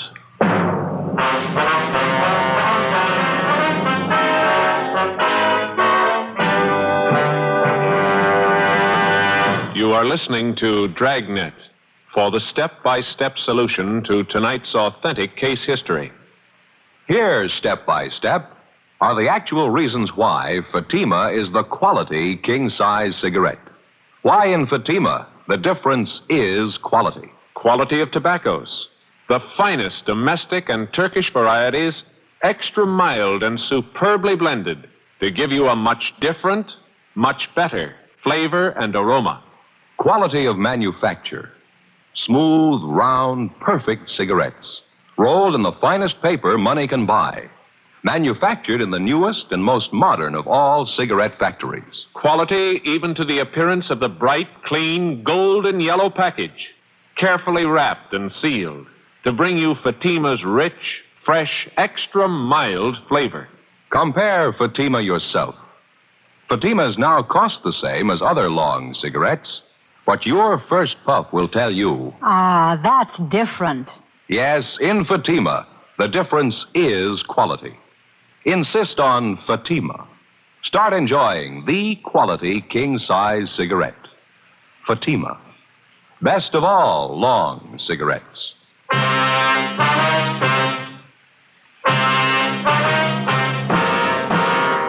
Wednesday, July 10th, 4 p.m. Ben and I drove back downtown to the printing shop on West 7th Street and talked with the manager. He told us that the order for stationery and business cards for the Apex Health Insurance Company had been placed 2 days before. He said he'd become suspicious after reading a story in one of the newspapers about the polio insurance fraud. He also said that the customer who'd ordered the stuff was a woman. She told him that she would call and pick up the order on Friday. We showed the manager a handful of mug shots. He could give us only a partial identification of Mrs. Herbert's picture. We called the office, told them we were going on stakeout, and arranged for a relief. Ben and I spent the rest of Wednesday and all day Thursday and Friday in the rear of the print shop, where we could keep an eye on everyone entering the place. Friday, 6 p.m. No sign of the Herberts. Not a trace. Saturday, the same. No sign of either one of them. Monday, more waiting. The suspect stayed away. Tuesday, 3:30 p.m. I went out the rear door, went down the street and got some cigarettes, and then I headed back for the print shop.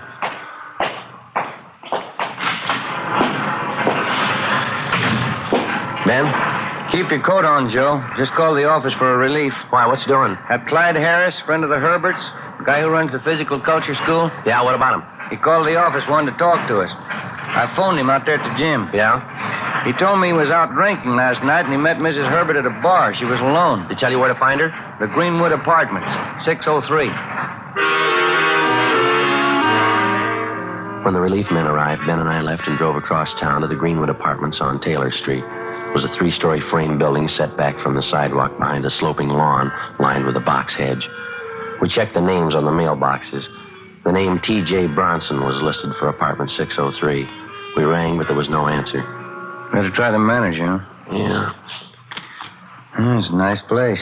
Insurance racket must be paying off for him. Here we go.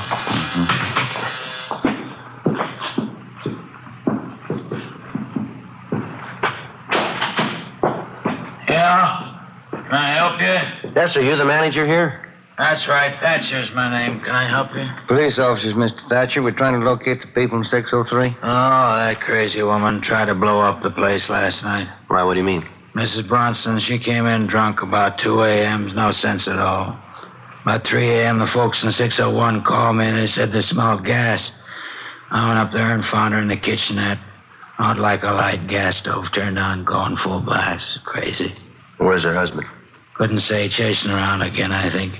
Hadn't been home in a week. Lucky I got to that gas before somebody lit a match. You said it happened about 3 this morning? That's right. Crazy woman. She'll be all right, though. Where's she now, do you know? Yeah, County Hospital. 4:25 p.m. Ben and I got in touch with the office and arranged for a stakeout at the Herberts' apartment. We called homicide and checked on the attempt suicide report. They informed us that the woman had been taken to the psycho ward, County Hospital. We went over to the hospital, checked at the main desk, and identified ourselves. The nurse on duty had us shown to the ward where the suspect, Doris Herbert, was confined. She was a halfway attractive woman in her late 40s. Short, bleach blonde hair, dark eyes with deep circles under them. She turned and looked up as we stopped beside her bed. Excuse me. You Doris Herbert? Is your name Doris Herbert? What do you want? Police officers, we'd like to talk to you for a minute. I knew you'd be around. I don't care. Ma'am? I'm sick of it. I'm sick of the whole rotten thing. I knew you'd come. We just have a few questions, ma'am. It won't take long. Go ahead. I don't care. Did you find him yet? You mean your husband? He's not my husband. Not anymore. Him and that cheap girl behind my back sneaking around. 20 years we've been happy, and he throws me away. Where's your husband now, Miss Herbert? With her. He's been with her a week. He doesn't even care I'm here. 20 years ago, he cared. I found him and taught him something. I taught him everything he knows. This girl that your husband's with, where does she stay, do you know? Yeah, an apartment. It's on Franklin, right on the corner, Franklin and Laurel. You were close, weren't you? You knew it was us. What's this girl's name? Marie Daly. I saw her with him. Tell me something. Yeah. You know it was us, Tom and me, the insurance? Yeah, we knew it was you. I didn't like it. It wasn't a clean game. Tom's idea. We made money, but I didn't like it. It wasn't clean. All right, Miss Herbert, we'll talk to you later. No, not me. I'm going to die. I'm going to die and forget all about it. You just be sure and get him, won't you, Tom? I told him everything he knows. Get him. You're sure about the address? Yeah, I'm sure. Tell me something. Why do you have to do it to me? Throwing me away, lying, taking that cheap girl. Why'd you do it to me? Well, you ought to have an idea. Huh? You taught him everything he knows. Before we left the hospital, we made arrangements to have Doris Herbert transferred to the prison ward. 5 p.m., we drove out to the apartment house at Franklin and Laurel and checked with the landlady. She told us that Tom Herbert's girlfriend, Marie Daly, had checked out of her apartment the day before. She said the Daly girl had a middle-aged man with her. We showed the landlady Herbert's mugshot, and she identified him as that man. She had no forwarding address on her, but she did remember the name of the express truck that called to pick up the Daly girl's baggage. We checked with the express company and found that the trunks had been taken to the Lockheed Air Terminal. We started calling the airlines.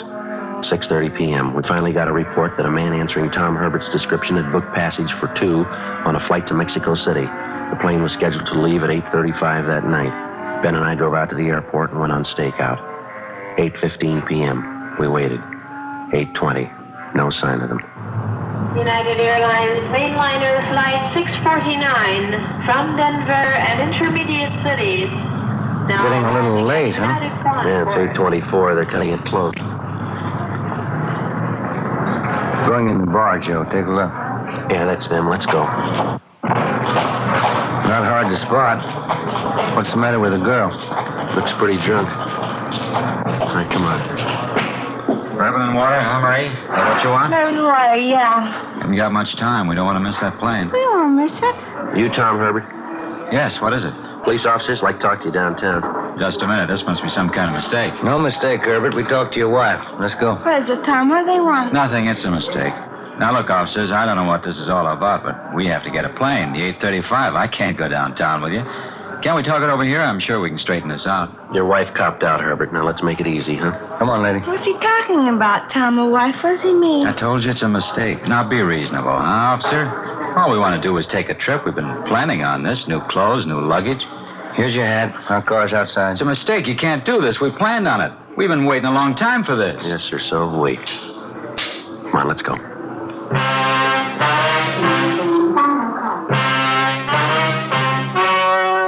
The story you have just heard was true. Only the names were changed to protect the innocent.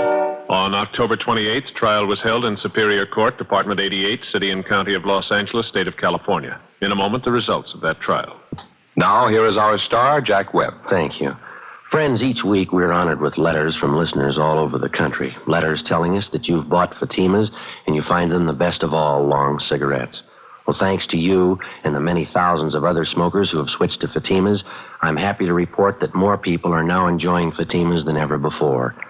January sales figures just released show that in the East, Fatima sales are up 56%. In the Middle West, sales up 133%. And here on the coast, Fatima shows an increase of 68%. Well, that means Fatima sales are up nearly 70% all over the country. Now, if you haven't yet discovered Fatima's much different, much better flavor and aroma, I suggest that you buy a pack tomorrow. When you do, I'm convinced you'll agree with Fatima smokers everywhere. In Fatima, the difference is quality.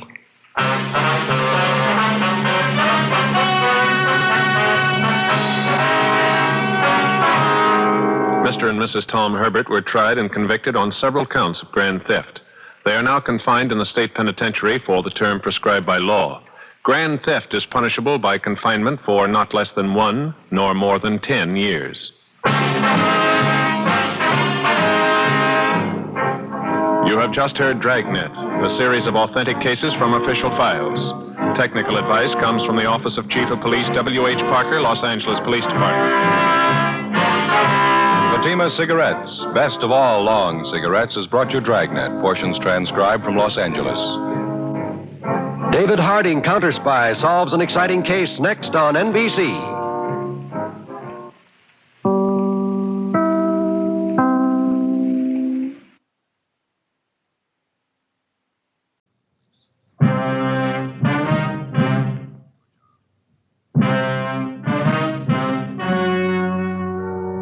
The story you are about to hear is true. Only the names have been changed to protect the innocent. Fatima Cigarettes, best of all long cigarettes, brings you Dragnet.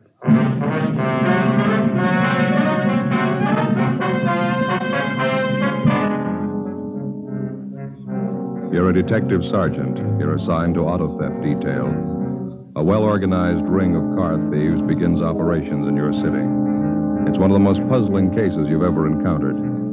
Your job? Break it. You'll be amazed when you compare Fatima with other long cigarettes. You'll find they now cost the same. But in Fatima, the difference is quality. You see, Fatima is the quality king-size cigarette because it contains the finest domestic and Turkish tobaccos superbly blended. And Fatima is extra mild, with a much different, much better flavor and aroma than any other long cigarette. So compare Fatima yourself. Fatimas now cost the same as other long cigarettes, but your first puff will tell you... Ah, that's different. Yes, in Fatima, the difference is quality. Ask your dealer for Fatima, the quality king-size cigarette. Best of all long cigarettes. Start enjoying Fatima tomorrow.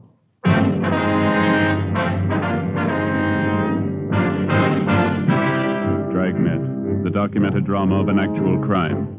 For the next 30 minutes, in cooperation with the Los Angeles Police Department, you will travel step by step on the side of the law through an actual case transcribed from official police files. From beginning to end, from crime to punishment, Dragnet is the story of your police force in action. It was Monday, May 11th. It was fair in Los Angeles. We were working the day watch out of auto theft detail. My partner's Ben Romero. The boss is Captain Stilson. My name's Friday. It was 8:35 a.m. when I got to room 40, Auto Theft Division. Captain's office. Morning, Friday. Morning. Hi, Joe. Ben? Want to sit down? Thank you. I was just telling Romero here. I'm briefing all the men in the bureau on this thing. That's the reason I called you two in. Yeah? I got some figures here I want to go over with you. All right. As you know, the percentage of all auto theft recoveries is 96 to 98% on the average. That's normally. Yeah. In checking the monthly averages the past 4 months, that percentage has dropped to the low 80s. Quite a drop. Corner Pocket thinks so, too. They want some action on it. Well, we've been working on it. There's absolutely no pattern to the thefts. Time, location, the method. Makes it impossible to stake out on it. Yeah, those are some of the reasons our percentage is taking such a dive. I know the problems. We all do, but we got to break this thing soon. Well, it figures we're dealing with a well-organized bunch. They know what they're doing. And cross-checking all the reports, it seems to boil down to this in general. It appears that all the outstanding thefts are GM cars. Cads, Pontiacs, Chevys, Oldsmobiles. All late models, all seem to be in good condition, low-mileage cars. Well, in addition to the regular broadcasts and teletypes, we got out a special bulletin on this, didn't we? That's right.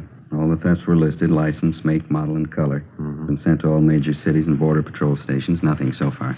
I was checking through the salvage reports. Salvage buy. Do you have the last 2 months' escape March and April? Yeah, right here. I noticed the same thing. That outfit down on San Pedro Street. Yeah. Let me see. Oh, yeah. This is a composite on the reports for the past 2 months. That's right.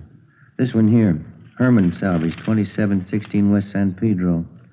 They seem to deal a little heavy on General Motors cars, don't they? Yeah, they do. I've been watching the buys on this place for the past few weeks now. I wanted to make sure it wasn't coincidence. Well, looks like a good place to run down anyway. You two want to check it out? All right, fine. 2716 West San Pedro. That's it.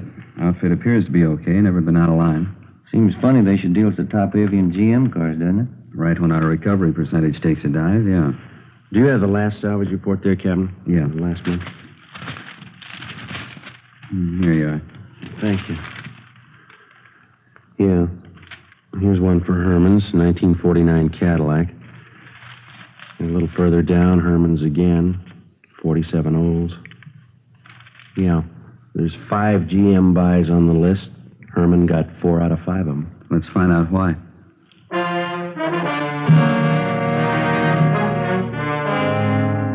From the time an automobile is first manufactured and sold, a constant and complete record is maintained on that automobile. His certificate of ownership, the pink slip in the state of California. His certificate of registration, the white slip. These 2 slips of paper contain the information necessary for the positive identification of your car. A fact that every motorist knows. Now, there are many agencies that work for the protection and security of your automobile. One of these is the National Auto Theft Bureau, a kind of nationwide clearinghouse. Acting upon information supplied by the various insurance companies and other allied agencies, this bureau forwards all facts and figures concerning the disposition of motor vehicles on a nationwide basis. Reports are made available to all law enforcement agencies. One of the pieces of information put out by the National Auto Theft Bureau is the salvage report, listing all sales and purchases of automobiles that, for one reason or another, may have been relegated to the junkyard or to the salvage company, a fact that many motorists may not know. 9:14 a.m., Ben and I checked through the police commission and found that the owner of Herman Salvage was a Herman Lester. He had been in business at the same location for 6 years and appeared to be a reputable businessman. We drove down to 2716 West San Pedro to check it out. It was an average-looking garage with a connecting salvage yard filled with several hundred smashed-up cars of all makes and models. It was 9:32 a.m. when we walked into the garage. There's a fellow there in a white shirt. Yeah, I see him. Can I help you, gentlemen? Yes, sir. Police officers. Auto theft detail? Oh, yes. I don't believe I know you fellas. My name's Lester. This is Sergeant Friday. My name's Romero. How you do? How are you? Are you the owner here? Yeah, that's right. Hey, whatever happened to Mac and Donovan? Used to drop in once, twice a month. I haven't seen them for 2-3 weeks now. Well, they're a little busy on a special assignment. Oh, I see. All right, if we look around here? Oh, you bet. Make yourselves right at home. Anything special? No, just looking. Okay. Notice you've been pretty busy, huh? Yeah, had a pretty good month. Salvage racket's going to get sour again, looks like, with the Korean War and all the cutbacks. Doesn't seem to have hit you so far. Well, no, not so far. Looks like it may tighten up any time. I noticed from our salvage report you've been doing a big business in GM merchandise. Yeah, we have. You know, they're starting to build tanks back there now. We wanted to make sure we wouldn't run short on parts. You get a lot of call for GM parts, do you? Oh, yeah, we sure do. Everybody in town knows if they need something for a Caddy or a Buick or any of those cars, this is the place to come. We kind of built up a reputation specializing in GM used parts. I see. Mind if we check your last few buys? Fine. You have 49 Cadillac, 47 Olds, Pontiac 48, 1949 Chevrolet. Wonder if we might see those. Yes, sir. Right out in the yard. Back this way. All four of them are really bent up. Bad shape. Just breaks your heart to see beautiful merchandise like that all smashed up. I don't know what people are thinking of the way they drive. Yeah. And you take a new Caddy, one of those new convertibles, really beautiful merchandise. Somebody takes one out, rolls it, we pick it up and tow it down here. Beautiful car like that all rolled up in a ball. Georgia Street Receiving Hospital probably picked up the rest. Yeah, it was really a shame. Well, here we go. There's a Caddy. Oh, yeah. Let's see. The Olds and the Pontiac are in that row there. You see them? Yeah. And that Chevrolet, wasn't it? Yes, sir. 1949. Yeah. Oh, yeah. There she is over there. Third car down. Maroon. See it? Maroon one, yeah. Down there. Yeah. Looks like a graveyard, doesn't it? Sure does. What do you do with all these cars? Strip them down for parts? Well, at least the four you're checking now, yeah. They're all total wrecks. Nothing much can be done with them except for parts. How about that Cadillac down there, the sedan? Huh? That one over there. Can't you fix that one up? That doesn't look beyond repair from here. Oh, step around the other side here. You can't see from where you're standing. Here. Yeah, the right side's all stove in. By the time you figure replacing those side panels and fenders, trim, we couldn't come out on it. Yeah, I see now. Well, I don't know too much about it, but it looked good from over there. Yeah, that's what we get all the time. People want us to pay top prices for stuff we can't get our money out of. If we could repair them, fix them up, and resell them as a complete automobile, there'd be a lot of money in this business. You do that with some of them, don't you? Well, very few of them, I'll tell you. That's what we look for, but we don't always get lucky. I see. Say, how'd you boys like to see some really beautiful merchandise? What's that? Well, come on back in the shop. All right. Kind of a hobby of mine. Here's what keeps us busy. Plates and pink slips on their way up to Sacramento for cancellation. Yeah, over this way. Here we are. Take a look at this baby. Yeah. Hot rod, huh? No, not exactly. We don't go in for that kid stuff racing around town. Well, sure looks like one. Yeah, but it's a little better than most of the kids can throw together. What'll it do? We clocked her up at Muroc at 112 last weekend. You know, they've been coming in here from all over town to see this car? That's so. Yeah. You ever get up to Muroc Dry Lake? No, I never do, but that's the place for it. Running around town and those things can cause a lot of accidents. Those drag races the kids have? Yeah. We don't go in for that stuff. This is strictly scientific as far as I'm concerned. I like to build them up, see what we can make them do. Cost a lot of money, don't they? Got $5,400 in this one right now. I'm putting more into it. Mallory ignition, milled heads, twin Wakefields. Here, let me start it up for you. Okay. 120 horses under there.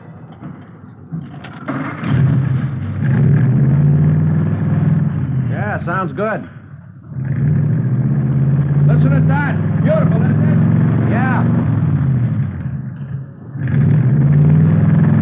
A lot of power here. Sure is. You ought to see it up at the lake. He really goes. Yeah, I'll bet. This all made up out of salvage cars? Every bit of it. Have to buy a few things new, but most of it's right out of wrecks like those outside there.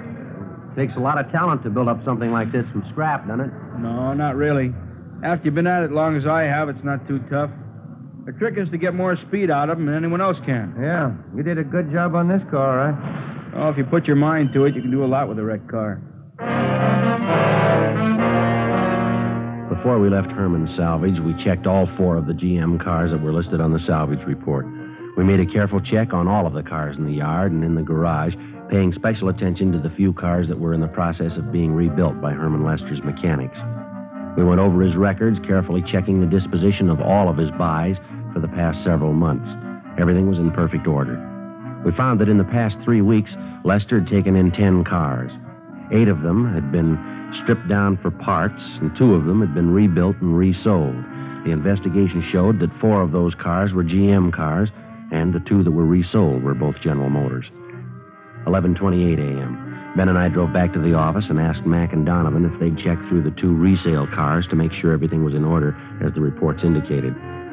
We checked through on the remaining 8 cars that were listed by Herman Lester as broken down for parts. According to DMV, all plates and pink slips had been returned to them for cancellation. 11:50 a.m. Well, that's it, Joe. Yeah? 8 of the cars check out. 2 of those were GM. Yeah, well, that leaves just the 2 that Mac and Donovan are checking, huh? I don't know. Everything down there looked all right. It's a cinch Lester wasn't holding back anything, as far as I could tell. It's cooperative. Everything in order. If those 2 that Mac and Donovan are working on check out. I got a hunch they will. Seems to me Lester told us everything. Everything we asked him, anyway. I don't think he held back. If he did, I got an idea who might be able to tell us somebody's been left out in the cold here. What are you getting at? Well, now, if Herman's been able to buy up all those GM cars, what have the other salvage dealers been doing about it? That's a thought. Let's check his competition. 12:40 p.m. We drove back down to West San Pedro Street. We picked out a group of salvage companies in the immediate neighborhood close to Herman's. 3209 West San Pedro, John's Wrecking Yard. We introduced ourselves and started to talk with the owner, a John Bacon. A routine check was made of his establishment, and as far as we could tell, everything appeared to be okay. And that's all you made, huh? Just that one buy? That's it. 1946 Ford. We're dying a slow death. Business pretty bad, huh? Never seen it worse. At least as far as we're concerned. How do you account for that, Mr. Bacon? Oh, everything, I guess. Business bad all over at the moment. Scrap metal situation's in a state of flux at the present time. In looking around, Mr. Bacon, we noticed you don't have much in the way of General Motors stuff. Is that because of GM going into war production? Any cutback would eventually affect you fellas, wouldn't it? No, not at all. Cutback would, sure, but there's no tremendous curtailment right at the present time. They're still turning out a lot of automobiles back there. Well, then what's your problem? We're being outbid. Right up and down the line by the same outfit. Who's that, sir? A company by the name of Herman's Salvage, just up the street there. Go out to buy a piece of merchandise, their boys just won't let us get near it. They pay more than you do, huh? More than we can, Sergeant. I honestly don't see how they're coming out on some of their deals. It's that much out of line, huh? Certainly is. You know, whenever there's anything available, all the salvage companies get their bid in. Well, Herman simply outbids all of us. Yeah, it makes it kind of rough. I'm not the only one. Pete Larkin up the street, old man Henry next door, all of us. I don't know what we can do about it. Herman seems to be doing all right, no matter what he pays for his cars. Mm-hmm. None of us can figure it out. Just judging from the number of cars he outbids us on and the number he rebuilds, I just can't see how he's coming out. But he is, huh? Figure he's laying odds on a big shortage. That's what all of us think. He's laying in a stockpile. Is that the idea? Sure. What else could it be? We continued our check on all salvage dealers, both in the neighborhood of Herman Lester's place and throughout the city. It seemed to be a fact well known to most dealers that Herman was outbidding all of them on any and all GM automobiles. The only possible explanation was that he must be trying to lay in a large stockpile of this particular make of car. 3:35 p.m. We received word from Sergeants Mack and Donovan that they had checked out the 2 remaining cars listed in Herman's books, the resales. Ben was right. They checked out with no discrepancy. During the next 10 days, the investigation continued. The theft of late-model GM cars continued, with few recoveries. Suspects were arrested and questioned. We could find no connection that might lead us to an organized ring of car thieves that might be responsible for the lack of GM car recoveries. The salvage report showed no change in Herman's buying technique. Apparently, he was still dealing heavy on the one particular make of car. Thursday, May 25th.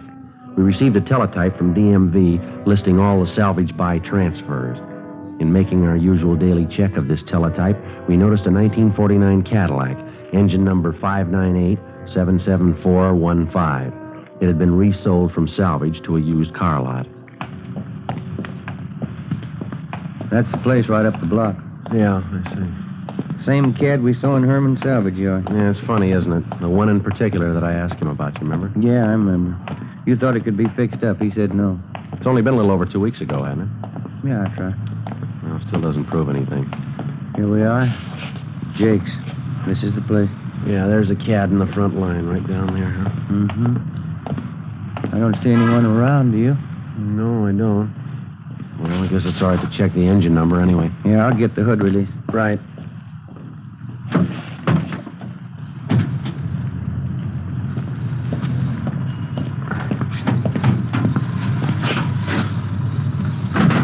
Yeah, there we go. Yeah, the engine's had a good steam cleaning. Let's see. 598-77415. That's it. Herman sure did a nice job on it, didn't he? Yeah. Almost looks too good, doesn't it? Yeah, just a minute. Yeah. Body serial doesn't match.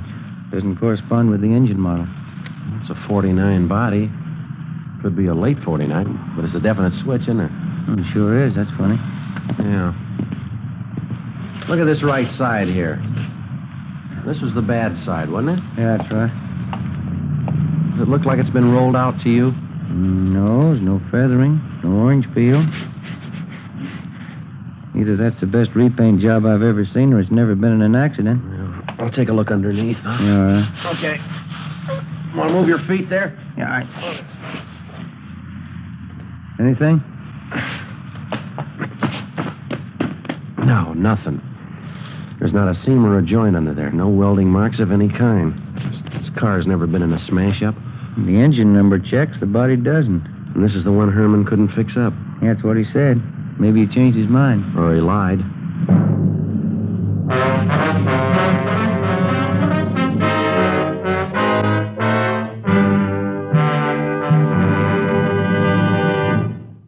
You are listening to Dragnet. From beginning to end, Dragnet is the authentic story of your police force in action. Now, from beginning to end, the Fatima story. Actual convincing proof that in Fatima, the difference is quality. Quality of tobaccos. The finest domestic and Turkish varieties, extra mild and superbly blended to give you a much different, much better flavor and aroma. Quality of manufacture. Smooth, round, perfect cigarettes. Rolled in the finest paper money can buy. Manufactured in the newest and most modern of all cigarette factories. Quality, even to the appearance of the bright, clean, golden yellow package. Carefully wrapped and sealed to bring you Fatima's rich, fresh, extra mild flavor. Because of its quality, its extra mildness, its better flavor and aroma, more long cigarette smokers are now insisting on Fatima than ever before. So if you smoke a long cigarette, compare Fatima. You'll find they now cost the same. But your first puff will tell you, Ah, that's different. Yes, in Fatima, the difference is quality. Insist on Fatima. Start enjoying the quality king-size cigarette. Fatima. Best of all long cigarettes.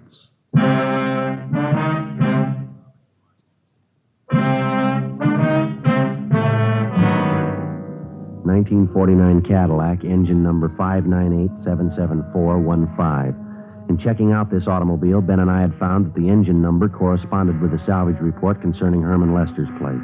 The one big item that did not jibe was the fact that the engine was now mounted in a different body than when the car left the factory. A fact that had to be accounted for in complete detail. When we had checked this automobile on the 11th of May at Herman's salvage yard, both engine and body numbers corresponded. In taking a close look at the car, it was obvious that the body had not been repaired in any way. It was clear that this particular car had not been in any kind of collision. We went back to the rear of the lot and asked one of the salesmen not to sell the car without informing us. When we got back to the office, we started rechecking all of the auto theft reports. We found 5 stolen Cadillacs, but all the body styles and models were different, with the exception of one, a 1949 Cadillac sedan, reported stolen on May 14th. It was registered in the name of William Brownell. We checked his home and found that he was at work. He was a superintendent for the North American Van Lines. We drove over and picked him up and took him to Jake Hughes' car lot on Vermont Avenue.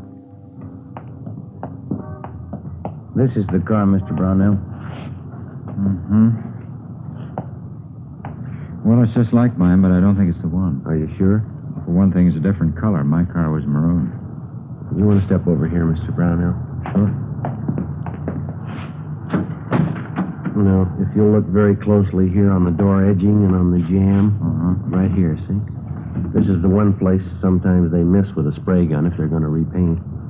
Oh, yeah, there's a faint trace of red under the blue paint there. Looks like it could be maroon, doesn't it? Yeah, does it there? This car's been repainted. It was maroon. Well, mine didn't have these kind of seat covers. Let's see. Same kind of upholstery I had, though, underneath here. I don't know. Mr. Brownell, there must be something other than the color and the upholstery that you'd know your own car by. Never gave it much thought. Well, there's usually some little identifying mark of some kind. I know that on my car, the lens on the right headlight got broken, and I had to replace it with one that didn't match. Something like that, sir? Let me see. Could I look inside there a minute? Sure. Right here under the speedometer, there was a thumbprint pressed in at the factory. It's pretty deep. No, it's not there now. And don't forget that the car's been repainted. It might have been covered up. No, this was clear down to the metal. Apparently, when they were installing the instruments at the factory, the panel wasn't dry yet. Not there now, and they couldn't have covered it up unless they made a special point of it. Well, sometimes that's done. Car thieves are kind of clever. I'm sorry, gentlemen. I don't think this is my car. Don't think I don't wish it was, but it's not. Can you think of just one other thing, maybe? Just one mark of identification is all we need. No. Even these tires aren't mine. I had white sidewalls. Oh, could have been switched. They were pretty new. Wait a minute. I think I remember something. No, there's no rip up there. What's that, sir? I just thought of something. The boys down at the office gave me a St. Christopher medal. You know, the large metal kind you're supposed to bolt to your dashboard? Yes, sir. I didn't want to put it on, so I carried it around with me in the car. There was a rip up there in the inner lining of the top, but you see there's no rip in this. Let me see. How about it, Ben? Yeah. Yeah, I can feel it. Does it feel like a metal? Let me get my pocket knife on it. Okay. What do you think? They replaced the cloth up there? I don't know. Yeah, here it is. Is this it, Mr. Brownell? That's it. Look, on the back there, my name's engraved on it, see? Yes, sir. Well, I sure didn't think this was my car. I never would have known it. That's what the guys figured who stole it. The 1949 Cadillac was taken to the police garage, and a complete and thorough check was made. The car, with the exception of the engine, was positively identified as the property of William Brownell. This definitely implicated Herman Lester and showed his salvage operations to be illegitimate. He had obviously been buying one particular make of salvage automobile, outbidding all his competitors to do so. When he would buy a piece of wrecked equipment, an exact duplicate would be stolen to match it. He would then dispose of the engine from the stolen vehicle and replace it with a salvage engine. With this system of operation, Herman Salvage had been enjoying a lucrative business, which accounted for a great percentage of the stolen cars that we hadn't been able to recover. 7:25 p.m., May 25th. We drove out to pick up Herman Lester. His home address was listed as 8625 Wonderland Drive. It was up in the Laurel Canyon district, a heavily wooded section of Los Angeles. Pretty nice place up in there. Yeah, but you can see of it through the trees. Well, let's go.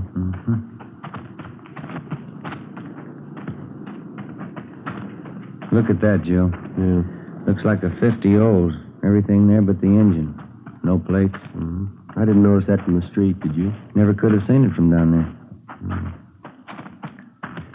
Looks like a garage back up in there, doesn't it? Perfect spot. Can't see any of this from the street with all those trees. Pretty fancy layout for a home garage. Good size. Yeah. Somebody's working up in there. Yeah. Come on.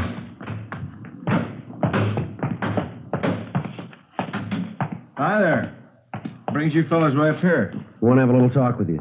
Oh, you bet. Come on in the house. Have a cold beer, huh? No, this will be all right. Joe, you got a hot sheet? Yeah, right here. Kind of caught me by surprise here, working out in the garage. Yeah, that figures, Lester. These plates are from a stolen car. You sure? That's right. You remember a 49 Cadillac we looked at down at your place a couple of weeks ago? Oh, not sure. 49 Cad? That's right. Whatever became of that car? Oh, now I remember. Yeah, I sold that car to Jake's over on Vermont. Thought you told us you couldn't fix it up. I don't remember. You sure you don't mean some other car now? No, it's the same one. You know the one we mean. How about it? How about what? That was a stolen car, Lester, and you know it. That's a stolen car out there in the yard, isn't it? What's that hoist, Ben? There he goes, Joe. All right, Lester, hold it. Stop it, stop, Joe. All right, now, come on. Stop it, Lester. Drop the hammer. Go me.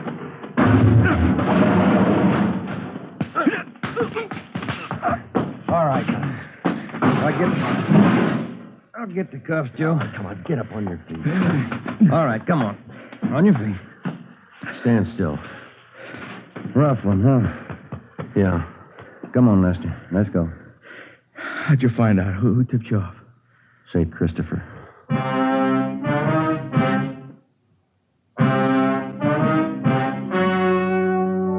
The story you've just heard was true. Only the names were changed to protect the innocent. On August 15th, trial was held in Superior Court, Department 82, City and County of Los Angeles, State of California. In a moment, the results of that trial. And now, here is our star, Jack Webb. Thank you. Friends, one of the first things a detective learns is that you can't rely on snap judgments or first appearances. You get all the evidence first, and then you arrive at a decision. And that's just as true when it comes to choosing a king-size cigarette. Place a Fatima alongside any other king-size cigarette. Now, side by side, they'll look identical. When you smoke them, you'll find a world of difference. You'll find, as I have, in Fatima, the difference is quality. Quality that gives you extra mildness, a much better flavor and aroma. If you haven't smoked Fatimas yet, buy a pack tomorrow and see if you don't agree. In Fatima, the difference is quality.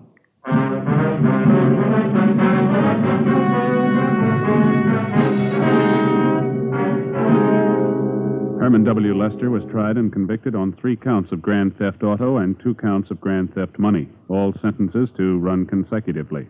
Grand theft auto is punishable by imprisonment for a term of 1 to 5 years, grand theft money by a term of 1 to 10 years. The suspect was also filed on by federal authorities for violation of the Dyer Act. You have just heard Dragnet, a series of authentic cases from official files. Technical advice comes from the Office of Chief of Police W.H. Parker, Los Angeles Police Department. Fatima Cigarettes, best of all long cigarettes, has brought you Dragnet, portions transcribed from Los Angeles. Stay tuned for Counter Spy, next over many NBC stations.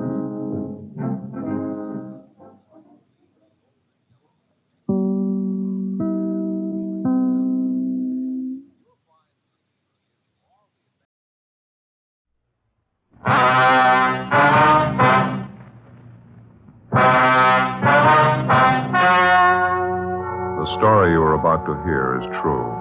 Only the names have been changed to protect the innocent. Fatima, best of all king-size cigarettes, brings you Dragnet.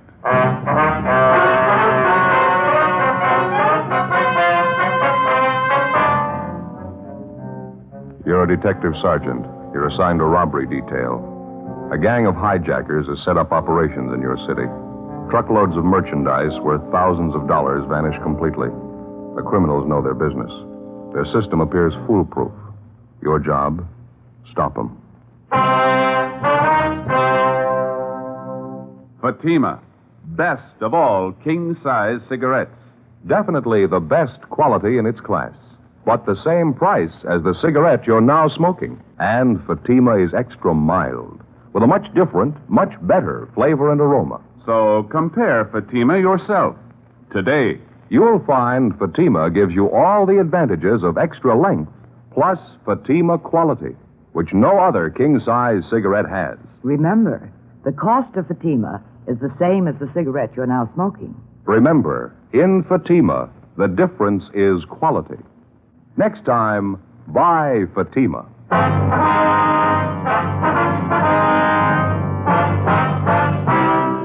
Dragnet, the documented drama of an actual crime. For the next 30 minutes, in cooperation with the Los Angeles Police Department, you will travel step by step on the side of the law through an actual case transcribed from official police files. From beginning to end, from crime to punishment, Dragnet is the story of your police force in action. It was Saturday, November 8th. It was foggy in Los Angeles. We were working the day watch out of robbery detail. My partner's Ben Romero. The boss is Captain Didion. My name's Friday. I was on the way back from R&I, and it was 11:23 a.m. when I got to room 27A. Robbery detail.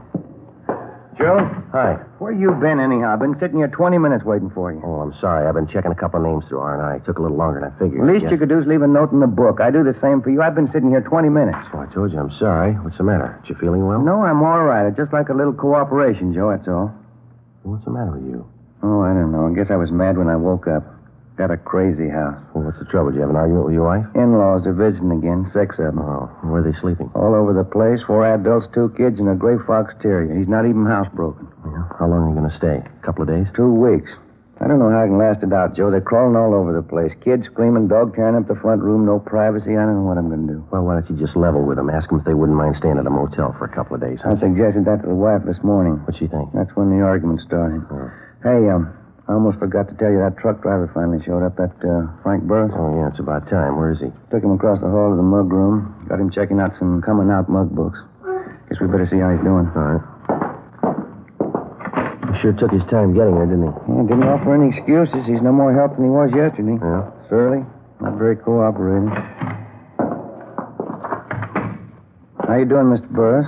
You remember my partner, Sergeant Friday. How are you, Burris? I got a headache. This is just a waste of time wading through all these pictures. I've been through 2 of these books already. I couldn't identify any of the guys. Yeah, we know it's pretty tedious. We'd just like to have you check through a few more volumes, if you wouldn't mind. Look, I don't mind giving you a hand when I got time, but I got things to do today. I got something on for tonight. Have to get a haircut, my suit pressed. Well, this thing's pretty important to us, Burroughs. I know we're putting you out, but we need every lead we can get. We'd certainly appreciate it if you could just give us a little more cooperation. I don't know what else I can do. I told you everything I know, just the way it happened. A few more things we'd like to ask you about, sir. Some of the details you didn't make quite clear. Oh, what details? How do you mean? Details about the hijacking. Mind going over it again for us? I laid it out for you the last time you talked to me, just the way it went. It's the same as the rest. Well, how do you mean the same as the rest? Well, the other hijackings are the same as those, no different. You pretty familiar with the other jobs, are you? Oh, followed them in the paper, read the bulletin the cops got out on them. It's up on the dispatch board in the garage. Is that fresh water in that cooler over there? Yeah, I think so. Help yourself. Thanks. Gotta have a couple of aspirin for this headache. Can't take aspirin without water. Yeah.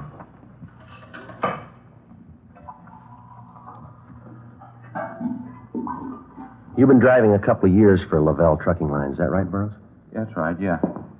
What if you'd mind running it through for us again, Burroughs? Maybe there's a few details about the thing that you forgot to mention, huh? Well, it won't be any different than last time. I pulled out from the loading dock about 6 o'clock yesterday morning, hauling a load of Scotch whiskey over to Phoenix. Mm-hmm. Pulled up for the red light at Alameda and Jackson. That's when the guy pulled open the door and got in next to me. Put a gun in my ribs, told me to look straight ahead. First thing he did was hand me that pair of goggles and tell me to put them on. Same kind the welders use. Front of the lens was covered with tape. I put them on. I couldn't see a thing. Guy took over the wheel and started driving. Well, did you have any idea what direction you were heading in? No, not with the goggles on. I tried to follow at first, but I got all mixed up. Couldn't tell where he was driving. Made quite a few turns. He drove about 25 minutes, I guess, before we pulled up. Mm-hmm. That's where the switching point was. 2 more guys met us there. I could only tell by the voices. They pulled me out of the truck and put me in a car. Well, can you tell us anything at all about that transfer point? I mean, were there any sounds, anything like that would give you an idea that maybe where you were? Well, I figure it must have been someplace out in the valley, pretty far out. No traffic sounds at all, just crickets, things like that. Mm-hmm. He got me in that car, drove around about an hour, I figure. Then they put me on out the side of the road, told me to leave the goggles on for 10 minutes, and then they drove off. Well, how about those 2 men at the transfer point? If you heard their voices again, you think you could recognize them? I don't know. I doubt it. They didn't say too much. Not that I heard, anyway. I'm just curious, Burris. How is it you thought of calling your company first instead of the police? Well, it's their cargo, a whole load of whiskey. If somebody hijacked it, I figure the company ought to be the first to know. I'd like to ask you just one more question. There's no offense intended here. Yeah? You ever been arrested? Well, why? What'd that have to do with it? Well, probably nothing at all. Have you ever been arrested? I'd like to set you straight on it right now. If you think I was working inside on this thing, you got it wrong. I didn't have anything to do with it. Then there's nothing to worry about, is there? All right. Yeah, I've been arrested. When was that, Burroughs? About 10 years ago. It was back east, West Virginia. What was the charge? Hijacking. Our records showed no previous arrests for Frank Burroughs. For the next few days, he was kept under observation. When we got the kickback from Washington, it showed Burroughs had one previous arrest, the one he told us about, for hijacking. We checked all his friends, relatives, and associates. We found nothing suspicious. His employer said that they were aware of his police record, but they told us that Burroughs was one of the best drivers they had. There was nothing to link him with a series of hijackings which had been going on all over the city for the past month. Our crime lab checked the pair of goggles which Burroughs had been forced to wear during the hijacking. They were an ordinary industrial type, easily obtained and impossible to trace. Other than those belonging to Burroughs, there were no fingerprints on them. Late that afternoon, the missing truck and trailer was found empty in a deserted section of the valley. No latent fingerprints or other physical evidence. 9 a.m. the next morning, we met with Captain Didion.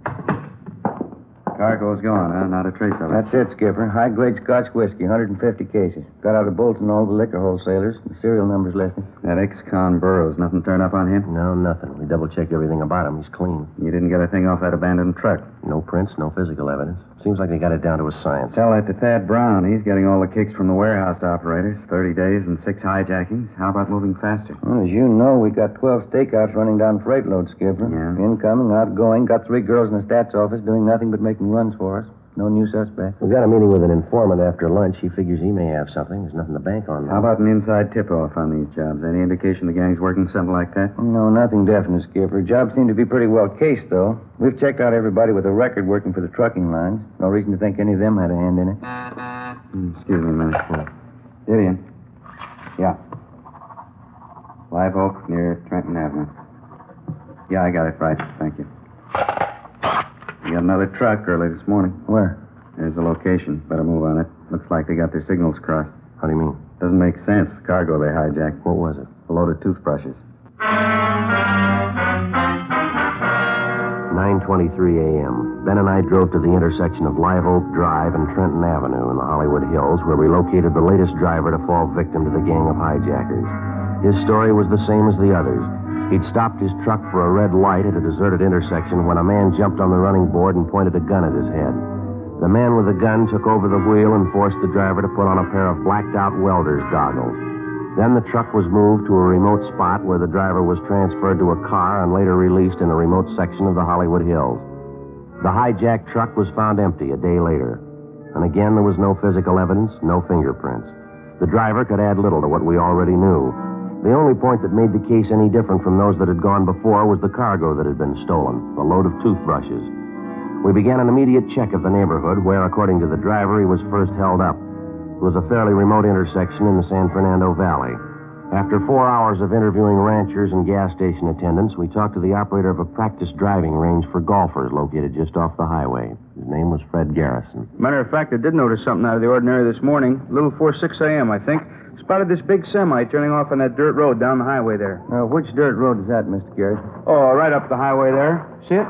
Oh, yeah. It turns off by that clump of trees. Mm-hmm. Couldn't figure out why a big truck and trailer be taking that road. Doesn't make sense. How do you mean, sir? Well, it's a dead end. No reason why a driver would turn off there by mistake. There's a big sign right there at the intersection. Says not a through street. Right there. See it? Plain as day. I wonder if you could describe the truck for us, Mr. Garrison. Well, it's pretty good size. One of those big aluminum jobs. Black lettering on the side, I think.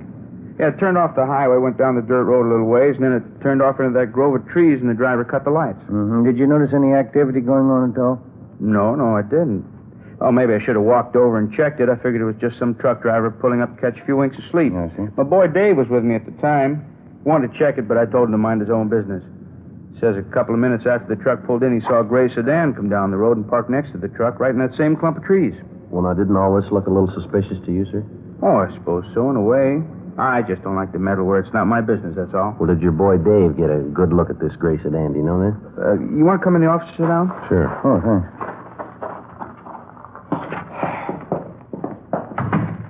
Hey, sit right there if you like.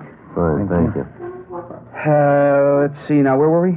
About your boy Dave? Oh, yeah. You said that he saw a gray sedan pull in next to the truck over in that clump of trees. Did he mention anything else that he noticed about the car? I mean, other than the fact that it was a gray sedan. Well, yeah, I think he did say something else about it. Now, let's see. Wasn't listening too close at the time. Dave's doing some errands downtown for me right now. He'll be phoning in pretty soon, though. I can ask him about it then. He paid a lot more attention to the thing than I did. Well, how long were the truck and trailer and that sedan parked in the grove of trees? Do you remember that? Yeah, well, not too long. Maybe 15, 20 minutes. Mm-hmm. The car pulled out first and took off down the highway away from town. That way, see? Mm-hmm. And the truck and trailer left a few minutes after.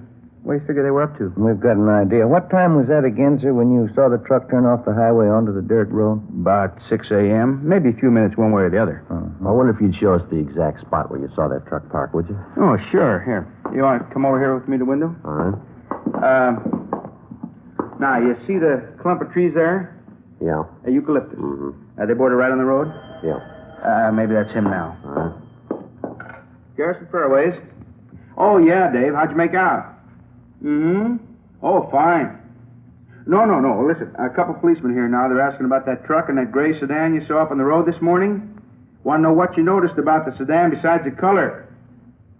How's that? Oh, you did, uh-huh. Yeah? Well, you better head back here. They probably want to talk to you about it. All right, Davy. Bye. What do you have to say? Oh, he'll be back in about 20 minutes. I figured you want to talk to him. Well, how about the sedan, sir? Did you get a pretty good look at it, did he say? Yeah, I guess so. He got part of the license number.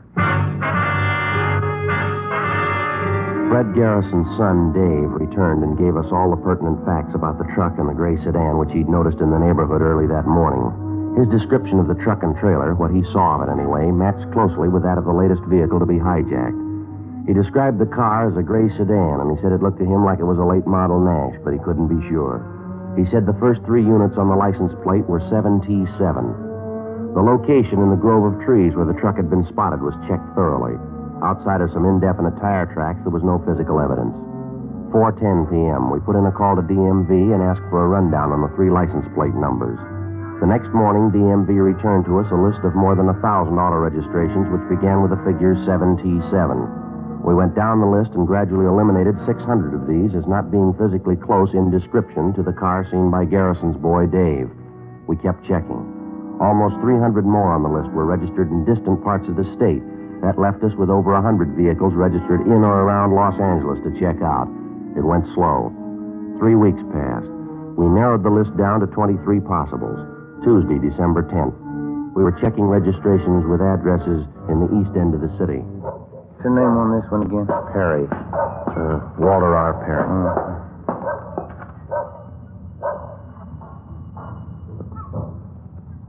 Garage is straight back to drive. There's a car parked in it. Yeah. Let's try the bell again, huh?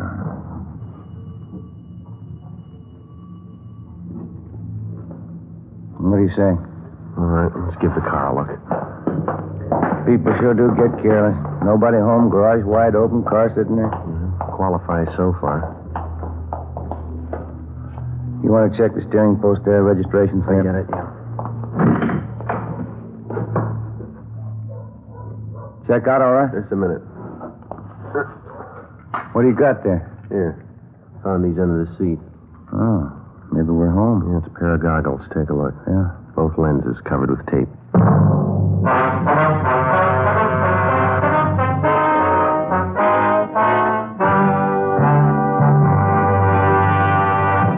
You're in the forgery division of the Metropolitan Police Department. Handwriting analysis.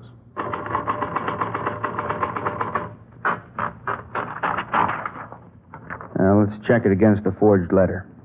The capitals print evenly. The O's and the A's are clean. No, this isn't the typewriter we're looking for.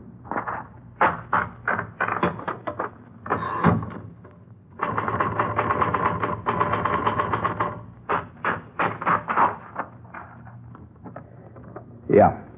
Capitals print high. A's and O's are solid. P's slanted. This is the one. It's the same with cigarettes. There are many king-size brands to choose from, but when you know all the facts, you'll make your choice Fatima. Here are those facts. Fatimas are the same in length and circumference. 85 millimeters long, 1 1/64 inches around. And Fatima filters the smoke exactly the same long distance as any other king-size cigarette. But in Fatima, the difference is quality. Remember, Fatima gives you extra mildness, a much different, much better flavor and aroma. You get all the advantages of extra length, plus Fatima quality, which no other king-size cigarette has. Fatima, best of all king-size cigarettes. Definitely the best quality in its class, but the same price as the cigarette you are now smoking. Next time, buy Fatima.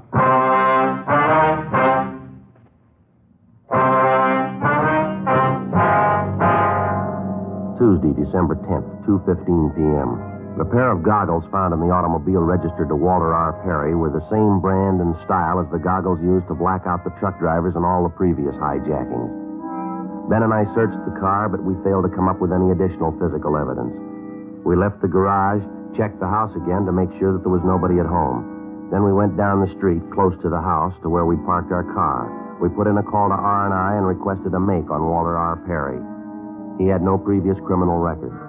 A few minutes later, we spotted two women loaded with grocery bags come down the street, go up the stairs of the Perry house, and let themselves in with a key. We went up to the front door, rang the bell, and the younger of the two women answered. Dark brown hair, blue eyes, about 5'6", 28, 29 years old. We identified ourselves, and she showed us into the living room. She told us her name was Leona Perry, and that Walter Perry was her husband. They'd been married 11 years, no children. We asked her where her husband was, and she said he was out of town on a business trip up north to Monte Vista, California. We asked her what line of business he was in. Well, right now, Walter's a jewelry salesman. He works for himself. Has to do quite a bit of traveling. Your husband's blonde, about 5'9", 160 pounds, is that right? Yes, that's right. How'd he go up north, ma'am, do you know? Well, I think he went up by train. I'm not sure. You have any idea how we might contact your husband up north? No, I'm afraid I don't. He said he had a couple of business appointments in different towns in that area up there. He didn't tell me where he'd be staying. What's it about, Sergeant? Just a routine check, Miss Perry. Is that a photograph of your husband over there on the piano? Yes. Mm-hmm. When's he expected back, do you know? Well, let's see. This is Tuesday. He should be home sometime Thursday. I see. A minute ago, you said right now your husband's a jewelry salesman. Is that his usual line of work? No, Walter's a truck driver. He work here in Los Angeles? No, he drove for a company up north in the Bay Area, Oakland, Berkeley. He had that job for 10 years, almost from the day we were married. Mm-hmm. And then last December, he had a fight with the boss and quit. We moved down here to find work, but he just couldn't seem to get placed. How long has he been selling jewelry, ma'am? Oh, about 8 months, I'd say. He's doing very good at it. We have more now than when he was driving a truck. A lot of money in the jewelry business. Well, it's just you and your husband living here, is that right? No, my mother lives with us, too. We just got back from doing the shopping. I guess she's busy putting the groceries away. I see. Mom? Ma? Oh, say that's all right, ma'am. I think you can give us the information we need. Well, I'd like to know what this is about. I'd appreciate it if you'd tell me. Walter isn't in any kind of trouble, is he? Just a routine investigation, Miss Perry. Doesn't necessarily mean your husband's involved. I can tell you right now, my husband isn't involved in anything. Walter's never had trouble with the police in his life. Walter has trouble with the police? What is it, Leona? It's nothing, Ma. These policemen want to talk to Walter. They just want to ask him a few questions, that's all. This is my mother, Mrs. Burt. Ma, this is Mr. Friday and Mr. Romero. I told you, Leona. I felt it all day. Something's wrong. Walter's done something, hasn't he? Now, don't start on that again, Ma, please. The officers told me they want to talk to Walter, that's all. What for? If he hasn't done anything, why do they want to talk to him? Routine duty, ma'am. There's nothing to get excited about. I knew it would happen. I felt it all the time. That funny job he has, selling jewelry, going out at all hours. Couldn't fool me. I knew it wasn't right. What's he done? We're his relatives. We got a right to know. Well, there's nothing we can tell you definitely, ma'am. How about these odd working hours your husband has, Miss Perry? What's the reason for that? Could you tell us? Well, I don't know. Walter works for himself. He just has to make business contacts when he can, that's all. Sometimes it's late at night, sometimes early in the morning. Why don't you stay out of it, Ma? After all, it's our business. Walter's in mine. You just mark my word, Leona. Find out about this. That husband of yours has done something, and these policemen are after him. I knew it wasn't right. I felt it all along. Please stay Him out. and his jewelry business, his big money. I should have left and taken you with me the day it started. Walter's a truck driver. It's all he'll ever be. It's where he should have stayed. Why are you always picking on Walter? Why? Because I told you in the first place you never should have married him. 11 years ago, I told you. I never should have come to stay with you. You couldn't go and marry one of those nice boys you met at school. It had to be Walter Perry. Well, maybe you'll see now. Trouble with the police. Now you'll see what kind of a man you married. Shut up, Ma. Sorry, officer. Well, I'm afraid that isn't helping much, Miss Burt. I suppose not. What is it that can help?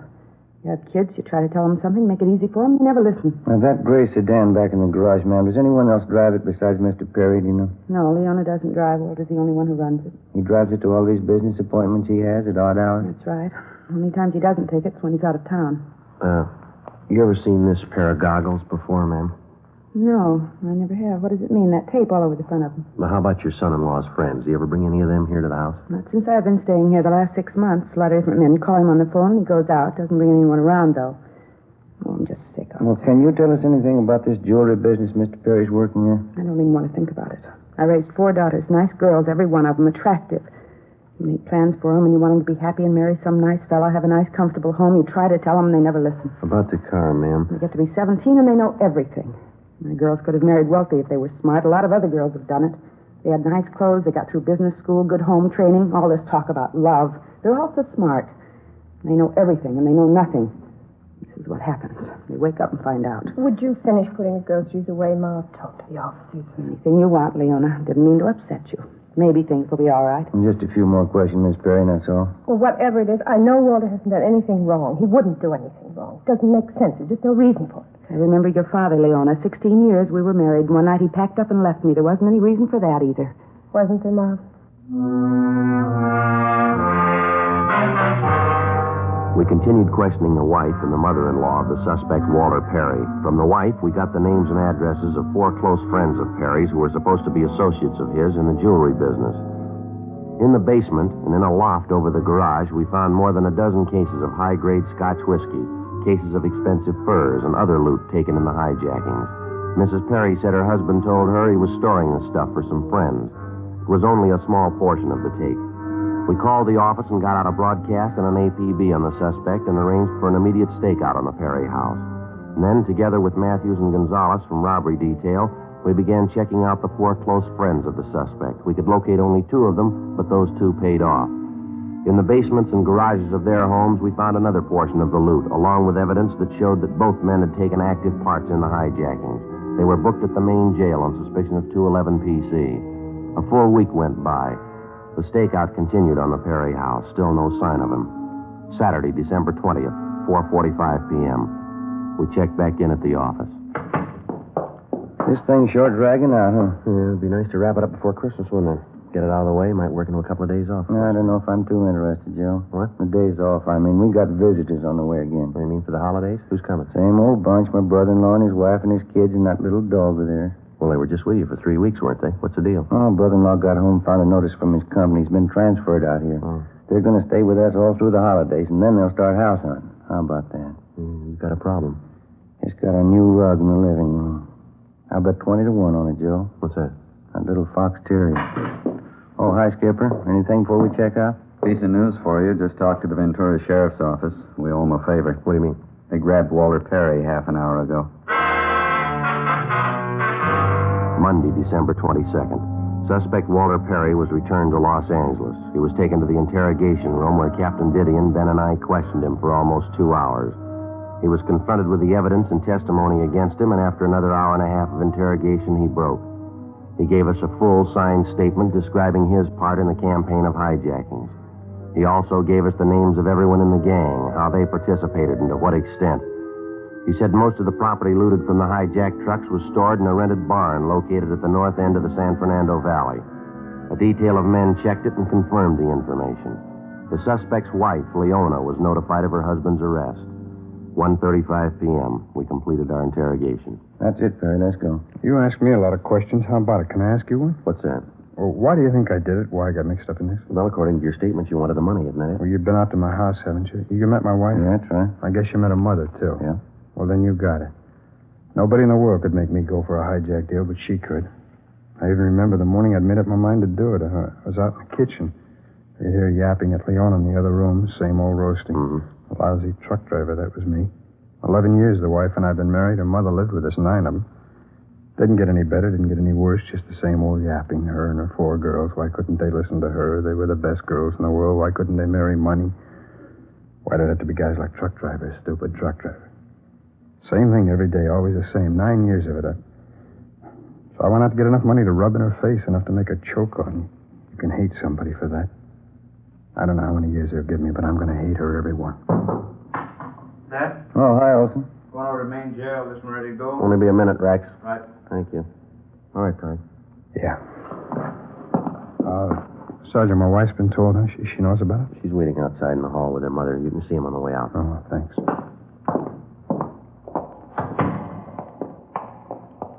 Walter.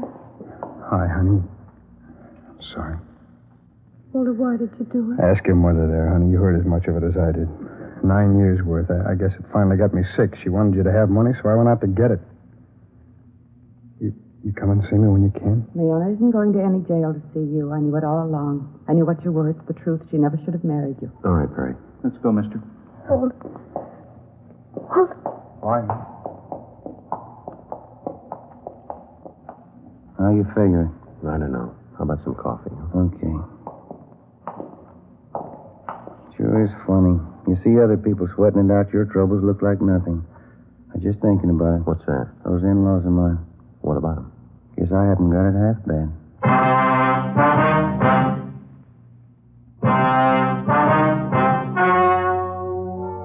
The story you have just heard was true. Only the names were changed to protect the innocent. On March 5th, trial was held in Superior Court, Department 87, City and County of Los Angeles, State of California. In a moment, the results of that trial. And now, here is our star, Jack Webb. Thank you.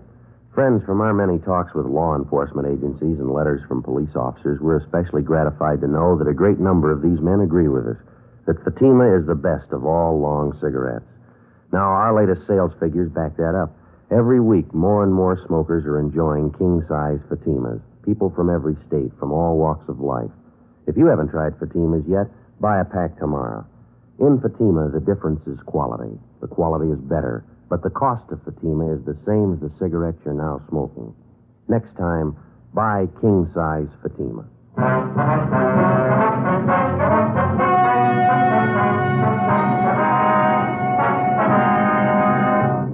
Walter Richard Perry was tried and convicted on several counts of robbery in the first degree. He was sentenced to the state penitentiary for the term prescribed by law. First-degree robbery is punishable by a term of 5 years to life. His accomplices received similar sentences. Ladies and gentlemen, as we know, thousands of people in Kansas, Missouri, Oklahoma, and Illinois have been driven from their homes by floodwaters. Many are being sheltered and fed by the Red Cross. All Americans are urged to give through their local Red Cross chapters. Your contribution of just $1 will give you a feeling of justifiable pride.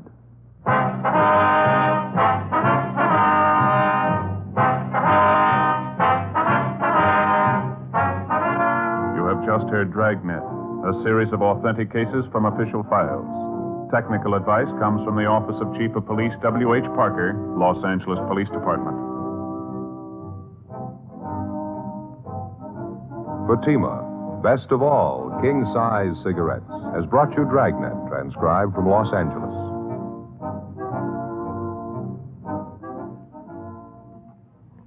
Stay tuned for Counter Spy, next on NBC.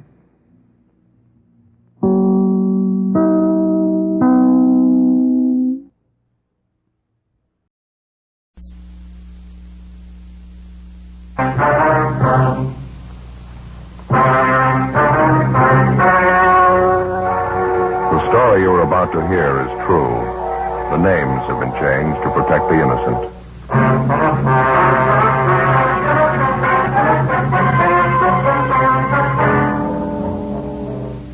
You're a detective sergeant. You're assigned to auto theft detail. A gang of criminals masquerading as legitimate auto dealers start to work in your city. Innocent people are cheated out of thousands of dollars. The thieves are clever. They work a foolproof formula. Your job? Stop them.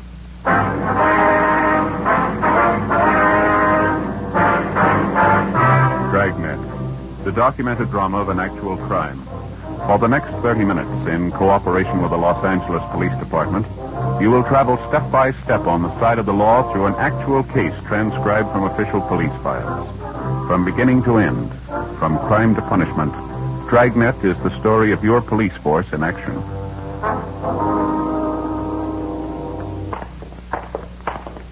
It was Tuesday, February 19th. It was chilly in Los Angeles. We were working the day watch out of auto theft. My partner's Ben Romero. The boss is Captain Nelson, and my name's Friday. We were on the way out from the office, and it was 10:25 a.m. when we got to the corner of 38th Street and Maxbury Avenue. The Greenleaf Day Nursery School. Mrs. Palmer, is that right? Yeah, I think so. Just a minute. I've got it written down. Yeah. Mm-hmm. Excuse me, ma'am. What the hell of Palmer? Policeman, Martin Romero, Friday. Oh, yes, Carl. Going to get all about it. Is that it? Yes, ma'am. We've been handling similar complaints the last month or so. We'd like to have you tell us everything that happened in your case, if you would, please. One of the most underhanded things I've ever heard of, Sergeant. It would have been the same thing if he'd held me up with a gun, just out-and-out robbery. Well, could you give us some of the details, ma'am? How you were first approached on the deal? Excuse me a minute, please. Children, time to go inside now. We're going to color pictures with the crayons this morning. Mrs. Johnson has them all ready for you inside. Bruce, Michael, Sandra, go along now. Inside, everyone. Certainly wish the warm weather'd hurry up and come.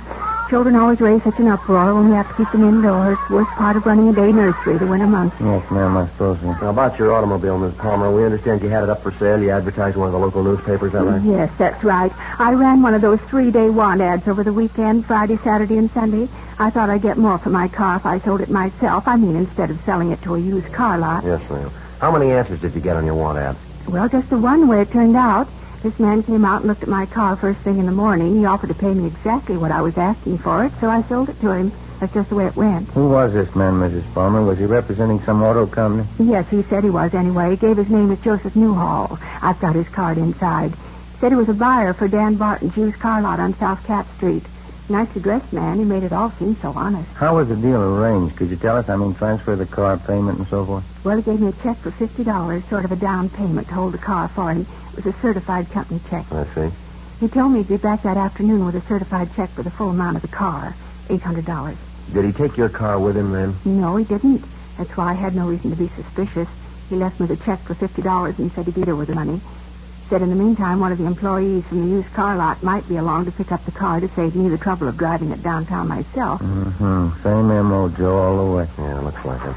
Well, how did it go after that, Miss Palmer? This worker from the used car lot came to the house to pick up the car about 1 o'clock that afternoon. Gave me a check for the full amount of the car, and I gave him the pink slip. Had a pair of white coveralls on, lettering on the back of them, Dan Barton's used cars. Looked like a typical mechanic or something. I wasn't the least bit suspicious. Mm-hmm. How about the buyer, this Joseph Newhall? Did he show up later in the day? No, he never came back. I've never seen him since. Haven't seen my car either. I called that Dan Barton's used car lot the next morning, and they told me they never heard of Joseph Newhall. Just made me sick, officer. I can't afford to lose the money I had in that car. Yes, ma'am, we understand. The same thing's happened to a dozen people like you around the city. Do you remember what this man Newhall looked like, Miss Palmer? His physical description, maybe the clothes he was wearing? Yes, I've got it all written down, Sergeant, in my diary. Would you like to step inside, please? I've got my little office at the back of the school here. All right, thank you very much. I always make a record of everything in my diary. I've kept one ever since I was a girl in college, every day. I suppose you've got all the information on your car, the make, license number, things like that? Oh, yes, indeed. I got everything together I thought might help you. Right up these stairs, please. Thank you. Go ahead. How about the description of the man in overalls, the one who came to pick up your car? Would you remember him, ma'am? Yes, I've got that for you, too. Everything I thought would help. Just have a seat there, officers. I've got the things in my desk here. Thank you, Miss Right Palmer. ahead. Thank you. I wouldn't mind the whole thing so much, but as I say, I can't afford to lose the cash I had tied up in my car. That seems to be the way the thieves operate, ma'am. They've been cheating the people who can least afford it. Terrible thing, just out-and-out robbery. There you are, Sergeant. Mm-hmm. Thank you, ma'am. There's the description of my car, license number, all the rest. Yes, I see. And here's the description of the two men, Joseph All coveralls who picked up my car. Have you got that deposit check Newhall gave you, Miss Palmer, the check for $50? Right here, Sergeant. I saw that company about it, Dan Barton's used car lot. It's a forgery. Not worth the paper it's printed on. Have a look, Joe. Yeah, thanks. Same as the others. One thing I don't understand, how those crooks get these checks to begin with. Did they steal them? No, ma'am. We figured they had them printed up. We're still trying to find out where. Well, you know what the men look like. You'll be able to find them now, won't you? Only wish it worked that way, ma'am. We've had good descriptions on both men for a month now. Hasn't helped too much. I don't understand it at all. As I say, they're only common crooks. They can't be that smart, can they? Well, there's only one way we can judge. We've been hunting every day for a month now. Yes? They're still... In the space of 33 days, the auto theft gang had victimized a dozen private citizens throughout the city. In each instance, the approach and the method of operation had been the same. The front man for the gang would personally answer a want ad inserted in a local newspaper by a private citizen advertising the sale of his automobile. The front man would represent himself falsely as a buyer for Dan Barton's used car lot, a well-known and legitimate used car dealer.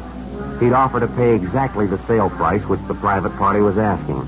As a deposit, the so-called buyer would leave a counterfeit company check for $50 or $100 with a promise that he would return later in the day with a certified check for the full amount. After a few hours, another man, posing as an employee of Dan Barton's used, would call for the car and drive it away. Neither the car nor the so-called buyer were ever seen again. All efforts to trace them went for nothing. 11:40 a.m. Ben and I went back to the office and got out a broadcast and a supplementary APB on Mrs. Palmer's car and also on the phony car buyer who called himself Joseph Newhall. After lunch, we met with Sergeant Grimsby, one of the other four men out of auto theft detail who were working the case with us. How'd you make out this morning, Army? That didn't go anywhere at all? Wasn't bad as far as it went. We found the place where they had the printing done. Well, where was that? Small cut in the valley. Printed up the phony checks with that heading on it. Dan Barton's used car lot. Got out some business cards for him, too. What was the name? Did you find out? Yeah, the same one, Joseph Newhall. He ordered the checks and the business cards. Printer described him for us, same guy. Where's it go from there? No place. The printer told us Newhall had a car. He couldn't give us a license number. Couldn't even remember the make or the body style. Thought it was a late model car, that's about all. Well, that's not much help. No address on him either. It was a will call order paid for in cash. If Newhall comes back, is it? Yeah, it's covered. I don't figure there's much chance Newhall's going to do that. He ordered enough checks printed up the first time last a year. Well, I guess that's one lead we can forget. How about that special run the stats office made for us yesterday? Anything come out of that? No, nothing. All the possibles on the list were checked out, all of them clear. Nothing from Barton's used car lot either. Everybody on their staff's been checked out, all their ex-employees, too. No sign any one of them might have had a hand in it. Yeah. Oh, either of you seen the captain since this morning? No, why? Well, that idea we were talking over at the last meeting, he figures we'll go ahead with it this weekend. How's he figure on working, Army? Personal contact? Yeah, that's right. Most of the private parties who want to sell their cars themselves use that want ad deal over the weekend. They get a special ready Saturday and Sunday. I know. Thursday night's the deadline for having the ads in if they're going to run the full weekend. And that's when we start working on it. We get in touch with every private party who's filed a want ad for the weekend advertising a sale of their car, huh? Yeah, we'll contact them by phone, every one of them. We advise them that if anybody representing themselves as a buyer for Dan Barton's used car lot answers their want ad, they're to get in touch with us right away. If they can't stall the man long enough, we tell them to accept the information on the man the car is driving. It ought to work out. If we can get any kind of cooperation, it's going to be a big job. We'll have to cover all the want ads and all the papers. We've got a good description of that phony buyer, Joseph Newhall. If they planted a want ad in one of the papers, maybe he's the one in the gang who brought the ad in. It's possible one of the ad takers might remember him. Might be worth checking anyway. Well, could be. They might have phoned in the ad, too. That wouldn't help much. As well, it's not foolproof, but it's a different approach. It's a plan anyway. We've tried everything else we can think of to reach the thieves. I get it. Auto theft, Friday time. Yes, sir. Mm-hmm. When was that? Thank you. Yeah, mm-hmm. Yes, as soon as we can. Thank you, sir. Well, maybe we won't have to wait for the weekend. What do you mean? Man out in Echo Park. He runs a candy store out there. He advertised his car for sale in this morning's paper. Said the first one to answer it was a buyer from Dan Barton's used car lot. Gave his name as Joseph Newhall. Looks like the same M.O. Mm-hmm. They make a deal? Well, the candy store owner wouldn't go for the deposit check. He wanted the full amount. Said the deal didn't sound right to him. How does it stand now? Well, Newhall said he'd come back with a check for the full sale price. When? 8 o'clock tonight. 2:20 p.m. We drove out and questioned the candy store owner further. His description of Newhall tallied with the others, but again, the potential victim had failed to get any kind of a description of the car Newhall was driving or the license number. Ben and I staked out at the house. 8 p.m. came and went. The suspect failed to show. By midnight, there was still no sign of him. Well, the way it shaped up, Newhall apparently had a policy of making a deal at first contact or forgetting about it. He probably figured that if a person was at all suspicious, the interval would give him time to check, and Newhall wasn't giving away any odds. All day Wednesday, the stakeout went on. No sign of the suspect. On Thursday night, the local newspapers gave us lists of names and phone numbers of all private parties who had ordered want ads for the coming weekend to advertise the sale of an automobile. We divided up the names, and 6 of us took turns on the phones and started calling each party. We warned them about the car theft ring and advised them of what steps to take in the event Joseph Newhall or one of the other gang members approached them with the proposition to buy their car. One of the private parties we contacted was a Mr. Roy Harmon. Ben got on one and got in the thing we'd prepared. Sergeant Ormsby used the other extension and called another party running an ad. Sergeant Ormsby, Los Angeles Police Department Auto Theft. How's that, sir? Yes, and one of the gang usually goes under the name of Joseph Newhall. Contacted it all. Right, thank you, sir. What was that all about? Man by the name of Harmon runs a cocktail lounge out on South Cole. He took in a check over the bar last night, company check from Dan Barton's used car lot. Says it was signed Joseph Newhall. Well, he ought to remember who passed it. He does. I got it right here. A man by the name of Frank Curtis. He's a regular customer at the bar. Harmon says this Curtis came in the place last night with a man in a dark suit, and the man seemed to be a friend of Curtis's. Yeah. Well, I asked him what the friend looked like, and he described him. It was Newhall. Mm-hmm. What about that check business? Harmon says he was standing bar at the time. Told me this Frank Curtis and Newhall had quite a few drinks together, and they ran out of money. Newhall wanted to cash a check, but Harmon said no, he didn't know him. Mm-hmm. Well, this Frank Curtis is a regular customer at the bar, and he offered to endorse the check for Newhall. So Harmon said okay, and he cashed it. Wow. How well does Harmon know this customer of his, this Curtis? Pretty well. Lives across the street from him. We checked Frank Curtis through R&I, but he had no previous criminal record. We left the rest of the list for the other men, and Ben and I drove out and talked to Roy Harmon, the owner of the cocktail lounge where the suspect Joseph Newhall had cashed a check with the help of his friend, Frank Curtis. Harmon told the same story he'd given Ben over the phone. Curtis was a long-time neighbor of his and a steady customer at his cocktail lounge. As for Newhall, he'd never set eyes on him until the night before. Harmon gave us the home address of Frank Curtis, and we checked it out. Mrs. Curtis answered the door and told us that her husband Frank was working the newly inaugurated night shift at an aircraft plant in the south end of the city. Ben and I drove down to the plant, and after checking with the personnel office, we finally located Curtis at his work.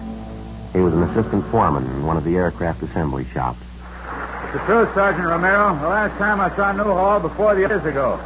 We used to work at a work plant together. What's the matter anyways? You done something? We understand you endorsed a check to Newhall for $50. You know him that well? I mean, that you'd endorse checks for him? Well, maybe I shouldn't have. Wife's always telling me I ought to be more careful who I'm signing checks for.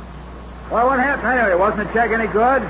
Do you have any idea where we could find this friend of yours, this Newhall? Well, I don't know. During the war, he and his wife lived in this housing project off North Main. I know they moved from that place, though. Yeah. As a matter of fact, old Joe didn't tell me where he was living. I gave him my address, told him to drop over for a beer sometime. Don't remember getting his address, though. Couldn't tell me what this is about, huh? Just a routine check. We'd like to locate Newhall, that's all. Got a few questions we'd like to ask him. Excuse me, we better watch it here, Sergeant. Yeah. Men coming through with that jig there. Okay, fellas, straight on through, all clear. Vertical fin assembly, down the street. We're getting busy again, all right. Seems like the old swing shift days all over again. 4 years. Yeah, you mentioned a minute ago that Newhall is married, Miss Curry. Yeah, that's right. What about his wife? Can you tell us anything at all about her? Betty? No, I don't think so. Her and Joe seem to get along all right. Got along pretty well, matter of fact. Nice girl, Betty. I never minded her much. The Newhalls have any children? Do you know that? No kids. Both of them work, her and Joe. Uh-huh. Would you know if Newhall's wife is still working? I don't know. Probably is. But yeah, matter of fact, she is. Joe happened to mention it the other night when we were talking. Just happened to think of it. Well, go ahead. Well, I remember I asked about Betty, and he said she was still working. Same old place, same old job, that's all. Where is this place she works, do you know? Yeah, City Hall. We continued questioning Frank Curtis, and he told us that to the best of his knowledge, the suspect's wife, Betty Newhall, had a civil service rating and that she'd worked as a file clerk in the record room of one of the bureaus in the municipal. The next morning, Ben and I got in touch with the civil service officials at the City Hall, and they got out a tracer on the wife of the suspect. 11:20 a.m. I got it. Auto theft Friday. Yes, sir. How's that? I didn't hear it. When? Yeah, I see. Yes, sir. Right. We'll check with you in about an hour. Bye. I don't know why we always have to do it the hard way. Why, what was it? The call back on Newhall's wife. Most of it checks out just the way Curtis told us. What's the rub? Betty Newhall quit her job a month ago. Hasn't been around, hasn't been seen since. Civil service can't even contact her. What's the deal? She moved. No forwarding address, not a trace of her.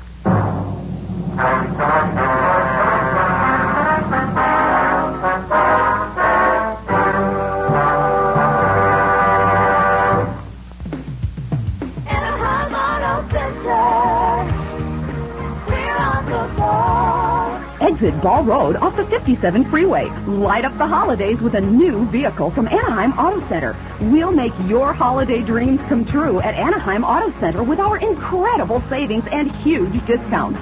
Need some extra money for the holidays? Come to Anaheim Auto Center today and save thousands. We have a great selection of new vehicles and unbeatable service.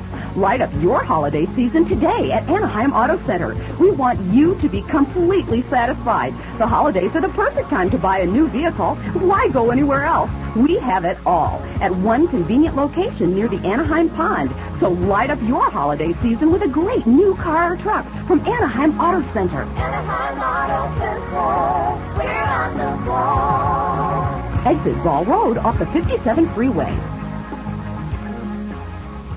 KNX 1070 News Radio.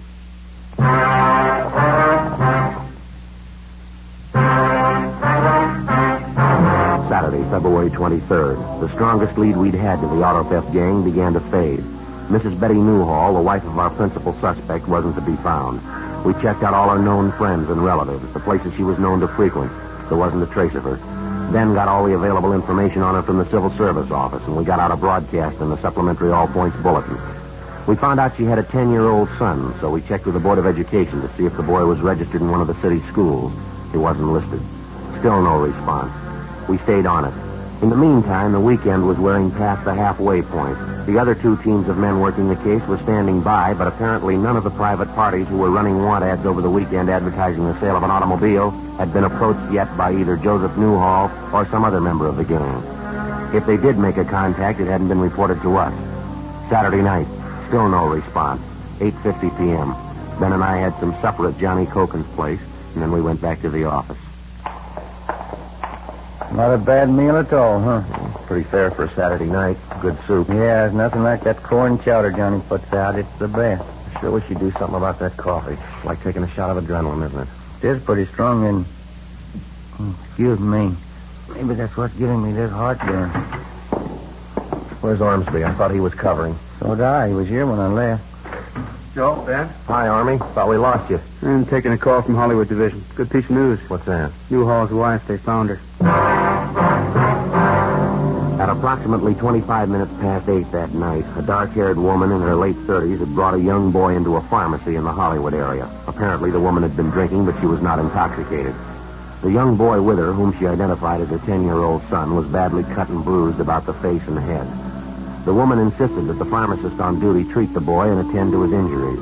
After arguing with the woman, the pharmacist called the Hollywood Receiving Hospital. An ambulance was dispatched, and the boy and his mother there for treatment. At Hollywood Receiving, the woman gave her name as Betty Harrison, and her son's name is George Harrison. But a routine identification check by officers next door at the Hollywood Division Station disclosed her true name as Mrs. Betty Newhall.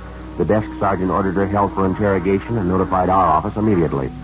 9:30 p.m. Ben and I arrived at the Hollywood Division. Your boy George, Mrs. Newhall, how did he happen to get beat up like that? It's pretty bad for a little fellow. I warned Joe about hitting little George.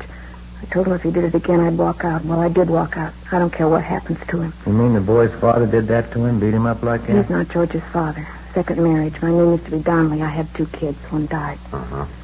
When the divorce came through, I got custody of George, and I married Joe Newhall. You know why we're looking for your husband, Ms. Newhall? Yeah, I think so. Why do you think so? Car business. I knew what he was doing. Do you have any idea at all where we can find your husband? I'm not sure. He might be a lot of places. Just can't get over what he did to George. No reason at all. Kid came home and asked if he could go to the show. Husband got up and slapped him. He's been drinking quite a bit. He hit the kid with his closed fist, kept hitting. A grown man slugging a 10-year-old kid like that. I don't care about any man where George is concerned. Nobody's going to treat a kid of mine like that. You said you knew about your husband's dealing in the car business, Mrs. Newhall. How much do you know about it? I didn't have any part of it, I can tell you that much. It was his idea from the beginning, my husband's. Got the men together to work the racket. He made all the plans. He gave all the orders. How is it you quit your job at the city hall in such a hurry? My husband's idea, I guess. He thought if anything happened, he didn't want to be traced that easy. Then he had to go and get drunk that night, cash the check. He always did stupid things like that. Mm-hmm. How about the gang your husband has working with him, Ms. Newhall? Can you tell us anything about them? Yes, I can. 3 fellows working with him I know of. Deadman and Curly Reese and Jack Whitmore. Uh-huh. Maybe there's someone else besides them, but I don't know of. You know where these men live, ma'am? Where we can find them? I think I do, yeah. I got the addresses at home. By this time, they're probably all there. You know the places they were supposed to be staying. Yeah, I got the addresses at home. How about the cars they got on this deal they were working? What are they doing with them? Do you know that? I don't know for sure. They were moving them east, I think, selling them back there. Yes, ma'am. I didn't always get the deep marriage of Josephine Ham. Good Deeford. No. Even they didn't like kids. They didn't want to have a home. Why'd they have to be that way? Well, I'd like to ask you something, if I could. Yeah. Why'd you marry him? 10:43 p.m. We stopped at the Newhall apartment on the way back to the city hall, called the office, and arranged for a stakeout. The wife of the suspect, Betty Newhall, gave us the names and addresses of the people she knew to be working with her husband, Joseph Newhall, in the auto theft gang. She had no information to offer on the cars they might be driving. When we got to the office, we took a complete statement from Mrs. Newhall, and then she was booked in at the main jail on suspicion of grand theft auto. 11:09 p.m.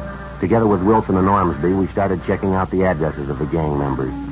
Our first 2 stops, we got nothing. On our last 2, we did a little better. We picked up a Jack Whitmore, Curly Reese, and a Carl Stedman, 3 of the names which Mrs. Newhall had mentioned. We took them downtown and booked them in at the main jail. That still left the principal suspect, Joseph Newhall, unaccounted for. At 1:45 a.m. the next morning, we got a tip as to his whereabouts, a small hotel on East 1st Street. We checked it out. The man answering Newhall's description was registered in room 209 on the 2nd floor. We got a pass key from the room clerk on duty and started up the stairs.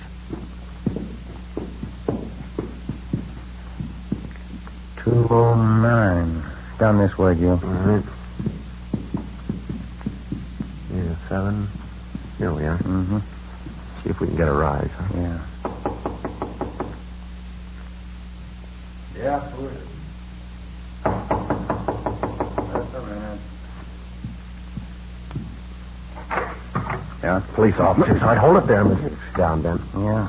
Hey, what is this? What's this all about? You generally sleep with your clothes on, Newhall? Look, I don't know what you're talking about. What is this, a shakedown? He's clean, Joe. I'll check his bag. Hey, now, stay out of those things. You haven't got any right breaking in here like this, going through my property. Let's relax, Newhall. This won't take long.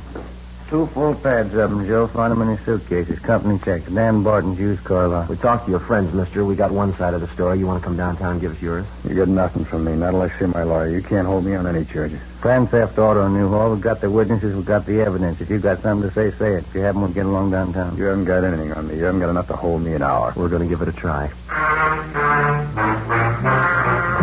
For a full 5 hours, we questioned Newhall, both at the hotel and later downtown in the interrogation room. And after 5 hours of questioning, he finally broke and admitted being the mastermind behind the auto theft racket. Your true name is Joseph Willard Newhall, is that right? Yeah, that's it. Now, you can't blame the whole setup on me, though. My wife had a hand in it just as much as I did. Well, we've already got her statement. You want to give us yours? And she's just as much to blame as I am. We didn't hurt anybody anyway. It's just a con deal, that's all. We didn't hurt anybody. How do you figure that? Well, just a simple con deal. People advertising their cars for sale are trying to cheat out a few bucks for themselves. We just outfigured them, that's all. You ready to dictate a statement for us? You know, we outfigured you two. You'd never have reached us if it wasn't for my wife. We'd reach you. Not in 30 years you wouldn't. Where'd you go in circles? Just one hitch. My wife and that stupid kid of hers. Just because I slapped him around a little, I wouldn't be here if it wasn't for that. Well, you better learn a lesson, mister. Why? Next time you fight, don't pick a 10-year-old.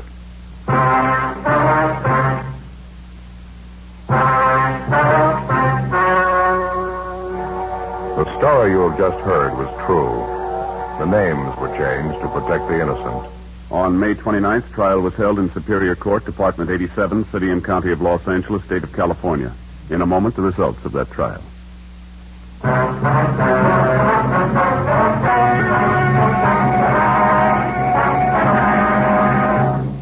A check of his fingerprints revealed that Joseph Newhall's true name was Joseph Orrin Henderson, and that he had a previous record of forgery and burglary in the state of South Carolina.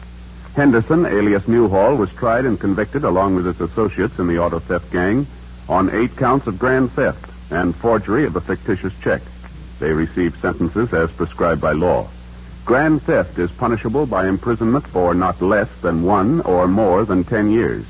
Forgery of a fictitious check is punishable by imprisonment in the county jail for not more than 1 year or in the state penitentiary for not more than 14 years.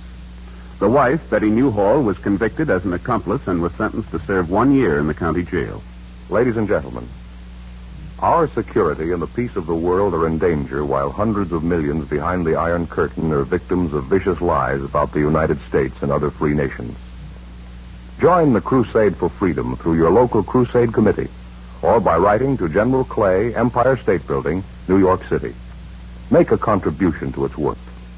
Help truth fight communism. Join the crusade for freedom.